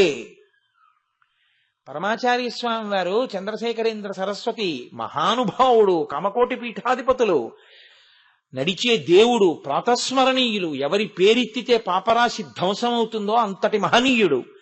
వారు ఎవరో వచ్చి ధర్మ సూక్ష్మాల గురించి చర్చ చేస్తుంటే ఓ గడ్డిమాము దగ్గర కూర్చున్నారు. ఆయన అనేక పురాణీతిహాసములలోంచి అవతల వారు అడిగినటువంటి ప్రశ్న అంత మంచిది కాబట్టి దాన్ని సాధికారిక వివరణ చెయ్యడంలో తెల్లవారుజామున 3 అయింది. ఇలా వేళ్లు విరిచేసుకుంటున్న వారు ఎవరో తెలుసా అండి? శ్రీకార్యం అని ఉంటారు మఠంలో. మఠం పనులన్నీ చూస్తూ ఉంటారు ఆయన. ఆయన ఇలా వేళ్లు విరిచేసుకుంటున్నారు. ఏమిటి బాధ ఆయనకి ఎందుకు అంటే, ఎక్కడో అయ్యప్ప స్వామి గుళ్ళో కూర్చున్నా ఇవాళ గురువు గారు 2:30 గంటలు ప్రసంగం చేశారని ఎవరైనా చెప్పారనుకోండి, గుండెలు బాధేసుకుని రాత్రంతా నిద్రపోకుండా రేపు పొద్దున్నే మా ఇంటికి వచ్చి, గురువుగారు మీరు ఏమనుకోవద్దు 2:30 గంటలు అలా మాట్లాడద్దండి తల్లడిల్లిపోతారే గోపాలకృష్ణ గారు. అలా ఉంటుంది శ్రీకార్యం అంటే. ఆయనకి పరమాచార్య స్వామి వారి మీద ప్రీతి. ఆయనకి ఒళ్ళు మండిపోతోంది, ఇంకా తెల్లవారిపోతోంది, అయినా వదలరు, అడుగుతూనే ఉన్నారు, ఈయన సంతోషం చెప్తూనే ఉన్నారు అని. 3 అయిపోయింది. ఆయనకి ఒళ్ళు మండిపోయింది, 3 అయింది అన్నారు. ఓ 3 అయింది, స్నానం చేయాలి అని ఈయన లేచి వెళ్ళిపోతున్నారు. ఆ చీకట్లో పీఠంలోకి వెళ్ళిపోతుంటే వృద్ధులు, మహానుభావుడు వెళ్ళిపోతుంటే ఒక ఆవిడ ఒక పిల్లని తీసుకుని వచ్చింది. వచ్చి ఆవిడంది, స్వామి మీ దర్శనం కోసం తిరుగుతున్నాను, అనేక వేల మందిలో ఉంటారు, నేను మాట్లాడడం కుదరట్లేదు, ఇంకా ఈ చీకటి వేళలో ఇప్పుడైతే ఎవ్వరూ ఉండరు, మీతో కష్టం చెప్పుకోవాలని నా కూతుర్ని తీసుకుని వచ్చాను అంది. ఆయన ఇలా చూశారు శ్రీకార్యం వంక. ఇంకా ఆయన ఆపుకోలేనంత కోపంతో ఊగిపోతున్నాడు. అప్పుడే మొదలు పెట్టేశారా వచ్చేయడం అని. ఆయన అన్నారు, చెప్పమ్మా అనేటప్పటికి ఈయన గబగబా వచ్చినాడు. బుద్ధి ఉందా లేదా? రాత్రి మొదలెట్టి ఇప్పటి వరకు మాట్లాడారు, మళ్ళీ అప్పుడే నువ్వు మొదలా స్నానం కూడా చేయకుండా? వెళ్ళమ్మా, బుద్ధి ఉండాలమ్మా అడగడానికి కూడాను అంటే చిన్న బుచ్చుకోపోయింది. ఆయన అన్నారు, ఆయన అలా అంటాడు, నువ్వు చెప్పు అంటే నువ్వు దూరంగా ఉండవయా కొంచెం అన్నారు. ఆయన ఆజ్ఞ, ఆయన దూరంగా ఉన్నాడు. ఈవిడేదో అడిగింది, ఆయన ఏదో చెప్పారు. ఆవిడ చాలా సంతోషించి వెళ్ళిపోయింది ఆ పిల్లని తీసుకుని. వెళ్ళిపోయాక ఆయన శ్రీకార్యాన్ని పిలిచి అన్నారు, ఏమయ్యా ఈ దేశంలో ఈశ్వరుణ్ణి చూస్తే కష్టం తీరుస్తాడు అని ఈశ్వరుణ్ణి తలుచుకుని ఎంత సంతోషిస్తారో, ఈ దేశంలో కష్టం వచ్చినప్పుడేనయ్యా గురువు గారిని తలుచుకుని ఊరట పొందే ప్రయత్నం చేస్తారు. అప్పుడు పైకెత్తే ప్రయత్నం చెయ్యని గురువు ఉండి ప్రయోజనం ఏమిటి? నేను సన్యసించాను, గృహస్థాశ్రమంలో లేను. ఈ శరీరం అప్పజెప్పేయడానికే నేను ఆశ్రమంలోకి వెళ్ళా. ఇలా ఆర్తులైన వాళ్ళకి మాటలు చెప్పడంలో నిద్ర లేక, ఆకలి లేక, ఒకవేళ ఈ శరీరం పడిపోయిందనుకో, దీని ధర్మం ఇది చేసిందయ్యా, అంతే తప్ప వాళ్ళని మాట్లాడొద్దంటావేంటి? మాట్లాడిని అని అప్పుడు వెళ్ళి ఆయన స్నానం చేసి అనుష్ఠానం చేశారు. కాబట్టి కైలాసము అంటే శివుడు నీ యందున్నాడు అంటే దాని అర్థం ఉన్నాడు అని పొంగి పొమ్మండం కాదు, ఉన్నవాడు ఉండడానికి వీలైన రీతిలో ఉంచడం మీ చేతిలోనే ఉంది. ఇప్పుడు బుద్ధి చేత మీరు అలా తయారు చెయ్యాలి దీన్ని. అలా తయారు చెయ్యాలనేటటువంటి వెంపర్లాటలో ప్రతి క్షణం అలా మీ దృష్టికోణం తిరగగలిగితే పార్వతీ పరమేశ్వరులు మీ హృదయ గుహలోనే కూర్చుంటారు. అది కదూ రాజీవే భ్రమరాధిపో విహరతాం శ్రీశైలవాసీ విభు అంటారు శంకర భగవత్పాదులు. ఇక్కడ మకరందం ఉంటే తేనె తుమ్మెద వస్తుంది, ఇక్కడ భక్తి ఉంటే ఈశ్వరుడు వస్తాడు. భక్తి అన్న మాటకు అర్థం ఏంటి? నువ్వు రొట్ట పట్టుకెళ్ళి పూజ చేయడం, నువ్వు పూలు పట్టుకెళ్ళి పూజ చేయడం భక్తి కాదు. ఈశ్వరుడు ఎలా చెప్పాడో నువ్వు అలా బతకడం భక్తి తప్ప నువ్వు కొత్తగా పట్టుకెళ్ళి వేయడానికి నీ సొత్తు ఏం కాదది, ఈశ్వరుడి సొత్తు. ఆయన పెట్టినటువంటి బిల్వవృక్షంలో ఆయన నిర్మాణం చేసిన ఆకులు తెచ్చి ఆయనకి ఇస్తున్నావు, నువ్వేమిచ్చావు? నీకు వచ్చిన వాసనల్ని తొలగించుకుని నువ్వు నిలబడగలిగితే అప్పుడు ఈశ్వరుడికి నువ్వేదో ఉపకారం చేసావు ఇక్కడ ఉండడానికి వీలుగా. ఇది అసలైన కోయిల్ ఆళ్వార్ తిరుమంజన్ ఉత్సవం. ఇక్కడ బూజు దులపడం, ఇక్కడ కడుక్కోవడం కోయిల్ ఆళ్వార్. ఆ గుడిని తుడవడం, ఆ గుడిని కడగడం గొప్పేం కాదు. ఇక్కడ తుడవడం నీకొచ్చా, ఇక్కడ కడగడం నీకొచ్చా, ఇది నీకొస్తే ఇది కైలాసం. ఈశ్వరుడు ఇక్కడే ఉంటాడు, ఇంకొక చోటుకి వెళ్ళడు. ఆయన యందు నువ్వు, నీ యందు ఆయన ఉంటారు. అప్పుడు ఇది పడిపోయినా అలా కలిసే ఉంటారు. ఇది పడడం ధర్మం కాబట్టి పడుతుందేమో. నువ్వు ఎప్పుడూ శివుడే అయి ఉన్నావు, శివుడు కాకుండా నువ్వు ఎప్పుడూ లేవు. ఈ స్థితిని పొందడం కైలాసమన్న మాట మనకి నేర్పుతుంది. కాబట్టి ఇప్పుడు చూడండి, కైలాసవాసి అంటే కేవలముగా ఏదో ఇంత ఎత్తున ఫలానా లోకంలో ఫలానా చోట ఆయన కూర్చుంటాడు, వాట్ ఇఫ్ ఏమిటైతే కాదు. కైలాసము మీకెలా అన్వయం అవుతుందో మీరు చూసుకోవాల్సి ఉంటుంది. అలా మీరు మీ జీవిత పథాన్ని మార్చుకునే ప్రయత్నం చెయ్యవలసి ఉంటుంది. ఇది నా బలహీనత అండి అని చెప్పడానికి మనుష్య జన్మ అక్కర్లేదు. ఇది నా బలహీనత, నేను ఎలా దాటను అని అడగడానికి మనుష్య జన్మ కావాలి. అది మీరు పట్టుకోవాల్సి ఉంటుంది. మీరు కాదు, మీరు జ్ఞానులు, మీరు పట్టుకోవడానికి ఏం లేదు, మీరు అన్ని గెలిచేశారు. నా బోటిగాడి గురించి సుమండి నేను చెప్పేది, మీ గురించి కాదు. నా గురించి నేను చెప్పుకోవడానికి దీన్ని నువ్వు అనడానికి మిమ్మల్ని సాధనంగా చేసుకుంటున్నానంతే. ఇది మీకు అన్వయం అవుతుందని మీరు అనుకోకండి, ఎందుకంటే మీరు ఇవన్నీ గెలిచిన వారు. మిమ్మల్ని చిన్నబుచ్చడం నా లక్ష్యం కాదు. ఇది నా బలహీనతేమి, ఈ బలహీనత నేను ఎట్లు అధిగమించవలెను. వెంపర్లాట మొదలైందనుకోండి, అధిగమించి తీరుతారు. శివుడు మిమ్మల్ని అనుగ్రహిస్తాడు గురువుగారి రూపంలో. కాబట్టి అది కైలాసము చాలు. కైలాసవాసి కవచి కఠోరః, ఆయన శాసనానికి ఎదురు లేదు. ఆయన ఎలా శాసనం చేస్తాడో, ఆయన ఎలా సంకల్పం చేస్తాడో అలాగే జరుగుతుంది. అలా జరగడం, ఆయన అనుకున్నట్లు మాత్రమే జరగడం, దాన్ని కఠోరః అంటారు తప్ప ఇంకొకరు అనుకున్నట్లు జరిగేది కాదు. ఆయన శాసనమేదో అలా జరుగుతూ ఉంటుంది. ఆయన శాసనము అలా అన్వయం అవ్వాలని, ఆయన ఇదిలా జరుగుతుంది అని అనుకున్నాడు అనుకోండి, అలాగే జరుగుతుంది. అందుకే భక్తి అన్న మాటకు అర్థం అక్కడే ఉంటుంది. మీరు పురుష ప్రయత్నం మొదలుపెట్టి పరమేశ్వరుడి పాదాలు పట్టుకున్నారనుకోండి, ఇది ఫలితం రావాలి అని, ఆయన అనుగ్రహం వలన ఫలితాన్ని మీరు పొందుతారు. పురుష ప్రయత్నాన్ని ఆపేసి మీరు ఈశ్వరానుగ్రహంతో ఇది అయిపోవాలనకూడదు. ఇప్పుడు మీ ప్రయత్నం నడవాలి, నడుస్తూ ఈశ్వరానుగ్రహము వలన ఇది జరగాలి. జరగలేదు అంటే ఏమిటి గుర్తు? ఏదో ఈశ్వరానుగ్రహం ఉందని గుర్తు. ఒరే అది జరిగితే నీకు ఇబ్బంది వస్తుంది, అందుకని జరగకుండా చూశాను అని మీరు స్వీకరించవలసి ఉంటుంది. లేకపోతే ఏమవుతుందో తెలుసా అండి, ఇది జరగాలని పూజ చేశానండి, జరగలేదు కాబట్టి ఈశ్వరుడు లేడు. ఆ పాలేరా మీ ఇంట్లో, ఇంకా అదే పని ఆయనకి. నువ్వు చేసిన పాప పుణ్యాలు ఏమయ్యాయి? అప్పుడు ఇవ్వాలని ఎక్కడుంది నీకు? ఇవ్వాలో ఇవ్వకూడదో నిర్ణయించుకోవడం ఆయన అధికారమే. నేను ఆయనకి ఒడంబడిన వాడను, లొంగిన వాడను, అంతే. అలా ఉండగలిగితే నీకు ఈశ్వరుని యందు భక్తి ఉన్నదని పేరు. అది దాని యొక్క స్థాయి ఎంత విస్మృతిలో ఉంటుందంటే అది భక్తి అన్న మాటకు అర్థం. సత్యహరిశ్చంద్రోపాఖ్యానం చదువుకోవడానికి కాదు, పూనికకి పరాకాష్ఠ. అదొక్క దానికోసం ఎన్నిపోయినా పర్వాలేదన్నాడు ఆయన. ఆఖరికి ఆయన ఏమయ్యాడు? నిత్యస్మరణీయుడయ్యాడు.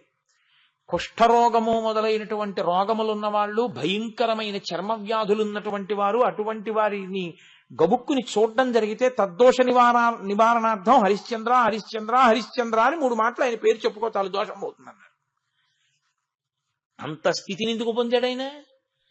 అంటే ఆయన దాన్ని పట్టుకోవడానికి దేన్నైనా వదిలేస్తానన్నాడు ఆయన. ఆ పట్టు చూడడానికి మీకు సత్యహరిశ్చంద్రోపాఖ్యానం పనికొస్తుంది. ఈయన సత్యహరిశ్చంద్రుడండి అని పట్టుకున్నవాడిని నువ్వు వెటకారం ఆడితే నీ వాసనా బలాన్ని బయట పెడుతుంది.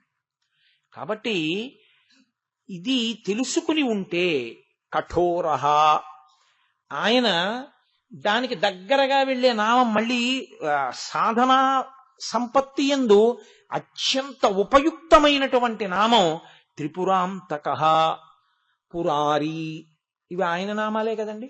గిరిధన్వి, ఇవన్నీ అందులోకే వచ్చేస్తాయి. ఇవన్నీ అయిపోతున్నట్లు మీరు భావించవలసి ఉంటుంది. నేను దండగట్టి వ్యాఖ్యానం చేస్తున్నాను. త్రిపురాంతకః, ఆయన 3 పురములను చంపేశాడు. 3 పురములను చంపడం ఏమిటండి అంటే త్రిపురముల యొక్క అధిపతులైన రాక్షసుల్ని చంపాడు. కాబట్టి త్రిపురాసురుడు. త్రిపురాసురుడు అన్న మాట ఆ స్థితి ఎందుకు వచ్చిందంటే, తారకాసురుడు నిన్న చెప్పుకున్నాం కదండి. ఆ తారకాసురుడికి ముగ్గురు కొడుకులు. ఒకడు తారకాక్షుడు, ఒకడు కమలాక్షుడు, ఒకడు విద్యున్మాలి అని 3 కొడుకులు. ఈ 3 తండ్రి కన్నా తెలివైన వాళ్ళు. అరే నాన్నగారు ఏదో కోరిక కోరారా, వరం కోరారు, నిలబడలేదు. కాబట్టి వాళ్ళు 3 ఏం చేశారంటే సహజంగా బలపరాక్రమాలు ఉన్నవాళ్ళు. వాళ్ళు 3 వెళ్ళి పరమేశ్వరుడు బ్రహ్మగారి గురించి తపస్సు చేశారు. చేస్తే చతుర్ముఖ బ్రహ్మగారు ప్రత్యక్షమయ్యారు. ఏం కావాలి మీకు అన్నారు ఆయన. అంటే వాళ్ళు అన్నారు, ఆయనకి వేదాంతం చెప్పారు వాళ్ళు. అది రాక్షసత్వం అంటే. ఓ మంచి మాట నీకు చెప్తే ఆ మంచి మాట ఆచరించడం ఎంత కష్టమో చెప్పినవాడు పనికి మాలినవాడు అనడమే రాక్షసత్వం. బ్రహ్మగారి దగ్గరికి వెళ్ళి అన్నారు, నువ్వు ఈ భోగములన్నీ సృష్టించావు, ఎందుకు? అవి అనుభవించాలంటే ఏం ఉండాలి? ఇది ఉండాలి. దీన్నేం చేసావు? కాలంలో పడిపోయేటట్టు చేసావు. కాబట్టి ఇప్పుడు మేమేవో భోగాలు అడిగామనుకో, ఏమిటి ఉపయోగం? ఇది ఉండదుగా. కాబట్టి నువ్వేం చేస్తావంటే ఇది శాశ్వతంగా ఉండేటట్టు చూడు, ఒకటి. రెండోది ఏం చేస్తావో తెలుసా? ఇదొక్కటి ఉందనుకో, నాకు భోగం కావాలి, అనుభవించాలి. నాలాంటి వాడు ఇంకోడుంటే ఇప్పుడు వాడికి నాకు జగడం. ఇప్పుడు దాన్ని అనుభవించడం మానేసి మేమిద్దరం దెబ్బలాడుకోవడం మొదలెట్టాలి. ఇబ్బందితో పోయిందా లేదా? మళ్ళీని నేనొక్కడిని అనుభవించాలి అంటే నేను ఎవరినైనా చంపేయగలిగితే బాగుంటుంది. నన్ను చంపేవాడు ఉండకూడదు, నేను మాత్రం ఎవరినైనా చంపేయాలి. అప్పుడే కదా నేను అనుభవించగలను. ఇదే రాక్షసత్వం అంటే. మీకు త్రిపురాసురులు అప్పుడెప్పుడూ అనుకోకండి, ఎప్పుడూ కనపడతారు. కాబట్టి దక్కితే తనకి దక్కాలి, లేకపోతే వేరొకరికి దక్కకూడదు, వాడిని చంపేయాలి. అంటే వాడే త్రిపురాసురుల లక్షణం ఉన్నవాడు. కాబట్టి మేము అందరినీ చంపేస్తాం, మమ్మల్ని చంపేవాడు ఉండకూడదు, వరమి అన్నాడు. ఏదో అందుకే ఉన్నట్టు ఆయన అన్నాడు. అలా చాలా మంది అడిగారు నన్ను ఇంతకు ముందు కూడాను, కానీ కుదరదు, కొన్ని సెట్ ఆఫ్ రూల్స్ ఒకటి ఉంటాయి కదా పరబ్రహ్మం ఇచ్చినవి.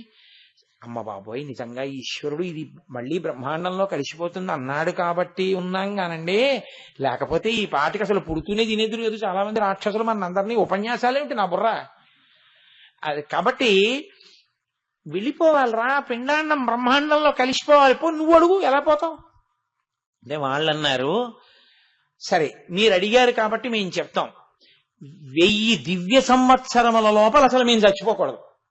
ఎందుకంటే నేనేదో అన్నాను అనుకో, అలాగ బుక్కుని వచ్చేస్తే ఈశ్వరుడు. అలా చాలా మంది చచ్చిపోయారు మా వాళ్ళు, పాపం తెలియక జరగదు కదా అనుకుని అనడం, ఆయనేమో అలా వచ్చేయడం, దానికి మినహాయింపులు.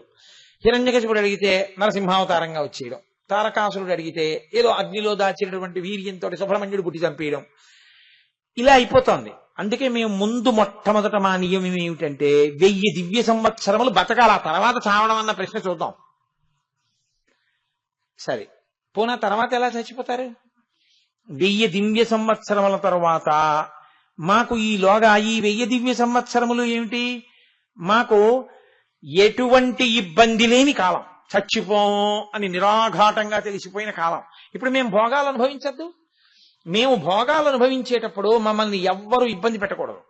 ఓ పక్క మేము భోగం అనుభవిస్తుంటే ఇంద్రుడు వచ్చి మళ్ళీ మా మీద యుద్ధం చేస్తే, యుద్ధం చేస్తూ కూర్చోవడంలో 1000 దివ్య సంవత్సరాలు అయిపోతే. అందుకని ఎవరూ భేదించి లోపలికి ప్రవేశించడానికి వీలు లేని 3 పురములు కావాలి. నువ్వు విశ్వకర్మకి చెప్పు 3 తయారు చేయమని. ఏదో బంగారముతో ఒకటి, వెండితో ఒకటి, ఇనుముతో ఒకటి చేయించు, మేము సర్దుకుంటాం. ఏదో ముగ్గురం తలకోటి తీసుకుంటాం. అవి తిరుగుతూ ఉండాలి, ఎప్పుడు అంతటా తిరుగుతూ ఉండాలి. తిరగడం సుఖం. అందుకే కదండి ఏ పని లేకపోతే రామాయణం చదువుకోడు, వీధిలో తిరుగుతుంటాడు. అలా పోయేద్దాం ఏంటంటాడు. కాబట్టి అదే అలవాటు త్రిపురాసురులకు కూడా. కాబట్టి వాళ్ళన్నారు అలా తిరుగుతూ ఉంటాం. 1000 దివ్య సంవత్సరములు అయిపోయిన తర్వాత ఒకే ఒక్కసారి చంద్రుడు పుష్యమీ నక్షత్రంలో ఉండగా, పుష్కలావర్తక మేఘములు వర్షిస్తుండగా, అభిజిత్ లగ్నంలో మిట్ట మధ్యాహ్నం వేళ 3 పురములు ఒక్కసారి ఇలా సరళ రేఖలోకి 3 పురములు ఒకే గీత మీద పెట్టినట్టుగా వస్తాం ఒక్క క్షణం. అప్పుడు దేవతా సార్వభౌముడైనటువంటి వాడు సృష్టిలో లేని ధనస్సు పట్టుకుని, సృష్టిలో లేని బాణం పట్టుకుని, సృష్టిలో లేని రథం ఎక్కి ఒక్క బాణంతో 3 పురములు ఒక్క గీత మీదకే వచ్చి ఉన్న ఆ ఒక్క క్షణంలో రెండో బాణం ప్రయోగించకుండా ఒక బాణంతో 3 పురములను కొట్టగలిగితే మేము చచ్చిపోతాం. లేకపోతే మళ్ళీ 1000 ఏళ్ల తర్వాతే, 1000 దివ్య సంవత్సరాల తర్వాతే. అమ్మ నాయనోయ్, ఎంత పాండిత్యం రా మీది. తదాస్తు. అసలంటూ చచ్చిపోతానన్నాడుగా, ఎలాగో అలాగా. ఆ చంపవలసిన వాడు ఎవరో ఆయన చూసుకుంటాడు, నాకేం గొడవ. అసలు విచిత్రం ఏమిటో తెలుసా అండి, వెంటనే ఇంకో రూపంలో చంపవలసిన ఆయన ఎవరో ఒక ఆయన వచ్చి, నీ మొహం ఇట్లా చంపేస్తున్నావు నువ్వు, నీ వరాలని బ్రహ్మగారిని ఎప్పుడు అన్నావు. మీరు చూడండి, బ్రహ్మగారిని అలా దెబ్బలాడినట్టు మీరు ఏ పురాణంలోనో చదివారా? అసలు వాళ్ళ మధ్య ఏమి ఉండవు, అభిమాన సంఘాల దెబ్బలాట్లన్నీ మనకే ఉంటాయి. కాబట్టి ఇప్పుడు బ్రహ్మగారు వరం ఇచ్చి వెళ్ళిపోయాడు హంసవాహనం ఎక్కి. దేవతలందరూ వెంటనే ప్రారంభం చేసేది ఏముంటుందండి, నేను రోజు మొత్తుకుంటున్నదేగా, వాడికి ఇంకా భోగం భోగం భోగం ఈ శరీరంతో. కాబట్టి ఎక్కడెక్కడ ఉన్నాయో వాళ్ళందరివి తనవి చేసుకుంటాడు. ముందు దొరికేవాడు ఎవరంటే ఇంద్రుడు, మొదట ఆయన పేరే ఉంటుంది ఎప్పుడు. కాబట్టి ఆయన్ని కొట్టాడు, స్వర్గలోకాన్ని ఆక్రమించాడు, భోగాలు అనుభవిస్తున్నారు. ఆ 3 పురములలో తిరుగుతున్నారు. పోనీ అక్కడతో ఊరుకోరు, వాళ్ళు బాధిస్తున్నారు దేవతల్ని. ఇప్పుడు వాళ్ళందరూ వెళ్ళి మొట్టమొదట బ్రహ్మగారికి చెప్పారు. బ్రహ్మగారికి చెప్తే ఆయన అన్నాడు, నేను వరం ఇచ్చాను యోయ్, 1000 దివ్య సంవత్సరముల తర్వాత 3 ఒక గీతలోకి వస్తాయి. ఈ లోపల ఇదిగో వాళ్ళు అడిగిన వరాలు ఉన్నాయే అలా తయారు చేసుకోవడం మొదలు పెట్టండి.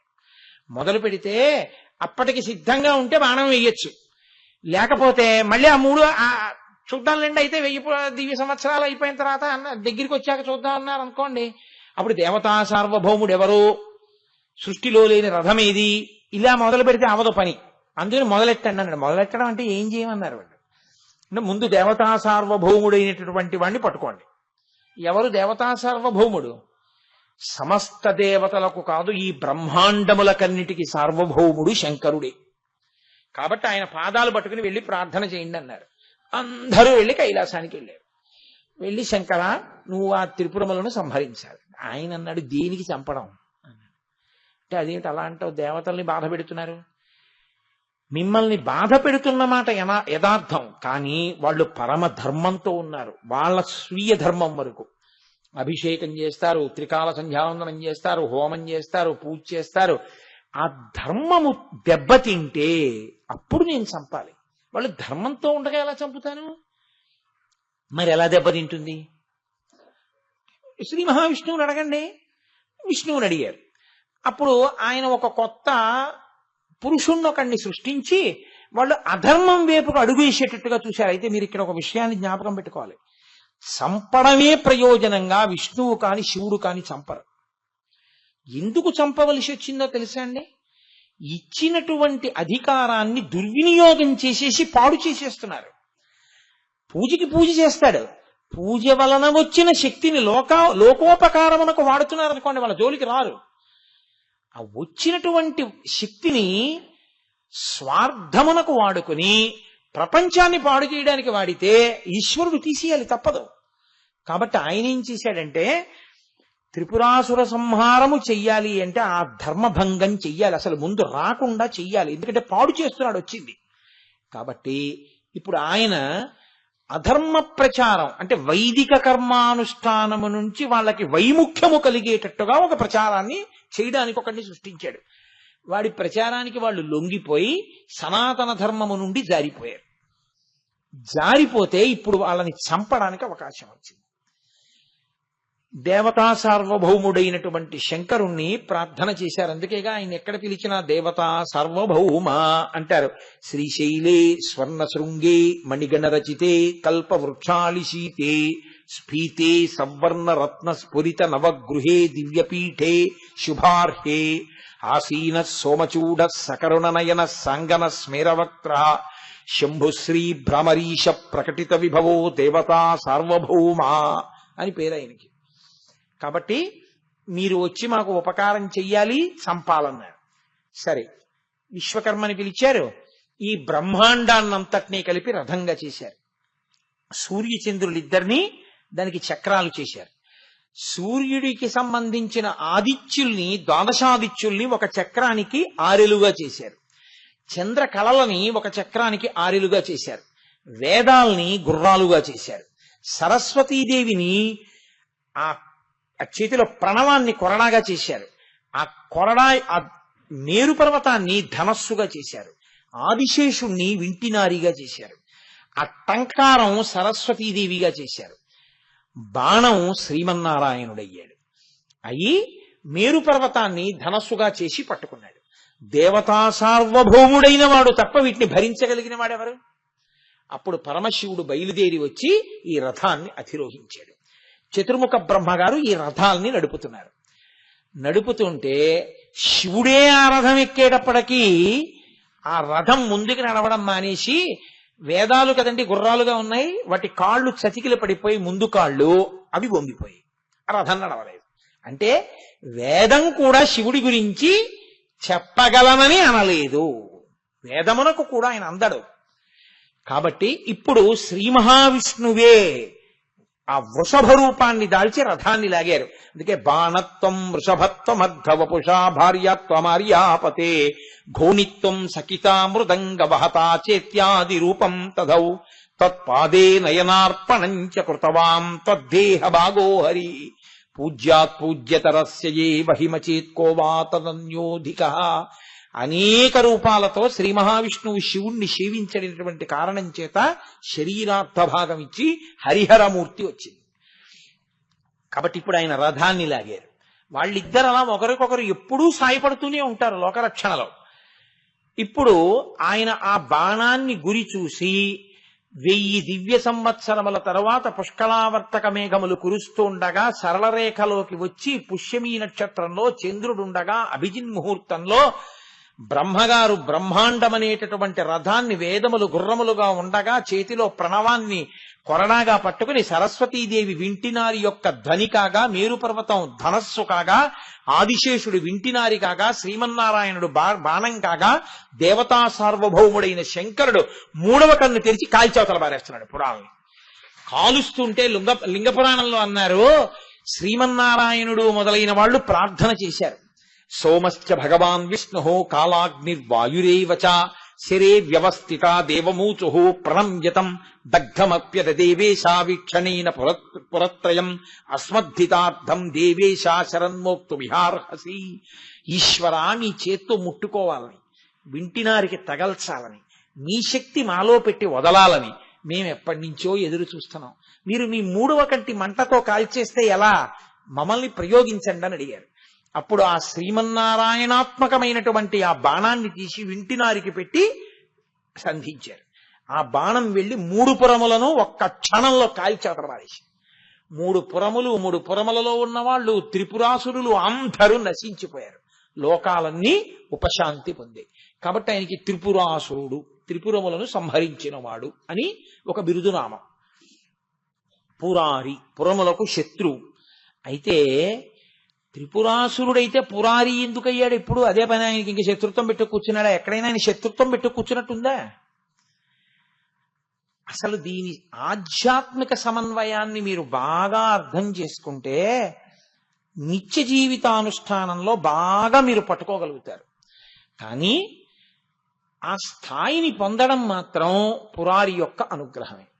ఆయన అనుగ్రహం చేతనే ఆ స్థాయిని చేరవలసి ఉంటుంది. పురములు ఎక్కడో ఉంటాయని మీరు అనుకోకండి. ఆ పురములు ఇక్కడే ఉంటాయి. స్థూల శరీరము, సూక్ష్మ శరీరము, కారణ శరీరము అని ఈ 3 పురములు కలిసే ఉంటాయి. బంగారపురము, వెండిపురము, ఇనుపపురము. ఇవి ఎప్పుడు తిరుగుతూ ఉంటాయి. ఎందుకంటే ఇలాంటి శరీరాలు, ఎన్ని శరీరాలు పుచ్చుకుని జీవుడు తిరుగుతున్నాడో, ఏ లోకంలో పుట్టావో, ఎక్కడ పుట్టావో, ఎక్కడ తిరిగావో, ఎక్కడికి వెళ్ళావో, ఎక్కడికి వచ్చావో, ఇప్పుడు ఇక్కడ ఉన్నావు, వచ్చేసారి శరీరం పుచ్చుకుని ఏ లోకంలో ఉంటావో, ఎక్కడ తిరుగుతావో ఎవడికి తెలుసు. కాబట్టి తిరుగుతూనే ఉంటాయి. మీరు కొంచెం జాగ్రత్తగా పట్టుకోండి. స్థూల శరీరము అన్నదానికి అర్థం ఏమిటో తెలుసా అండి? ఇగో ఈ కాళ్ళు, చేతులు, కళ్ళు, ముక్కు, నోరు, ముఖము, లోపల ఉన్న మాంసము, రక్తము, ప్రేగులు, ఎముకలు, వీటినన్నింటినీ కలిపి స్థూల శరీరం అంటారు. సూక్ష్మ శరీరము అంటే ఇది కాదు. సూక్ష్మ శరీరము పంచ జ్ఞానేంద్రియముల యొక్క శక్తులను మనోబుద్ధి చిత్త అహంకారములు 4ంటినీ కలిపి సూక్ష్మ శరీరం అంటారు.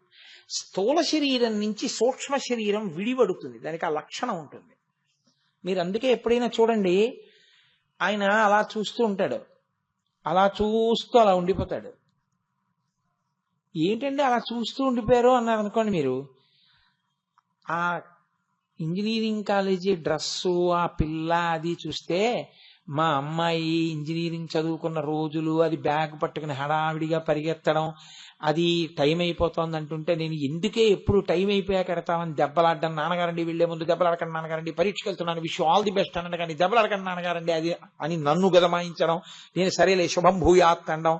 అది గబగబా పరిగెత్తుకుంటూ వెళ్ళిపోయి మళ్ళీ కిందకెళ్ళి నాన్నగారండి హాల్ టికెట్ మర్చిపోయాను, బీరువాలో ఉంది, వెనక్కి రానని మళ్ళీ అదో నియమం. అప్పుడు నేను హాల్ టికెట్ పరిగెత్తుకెళ్ళి పట్టుకెళ్ళి ఇచ్చి, ఎందుకైనా మంచిదని చెప్పి నాకు భయం వేసి బస్సు వెళ్ళిపోతుందేమో, పరీక్ష అంటోందని నా స్కూటర్ ఎక్కించు తీసుకెళ్లి బస్సు ఎక్కించడం, ఇవన్నీ జ్ఞాపకం రావడంలో ఆ ఇంజనీరింగ్ కాలేజీ డ్రెస్ వేసుకున్న పిల్లని చూసి అలా ఉండిపోయాను.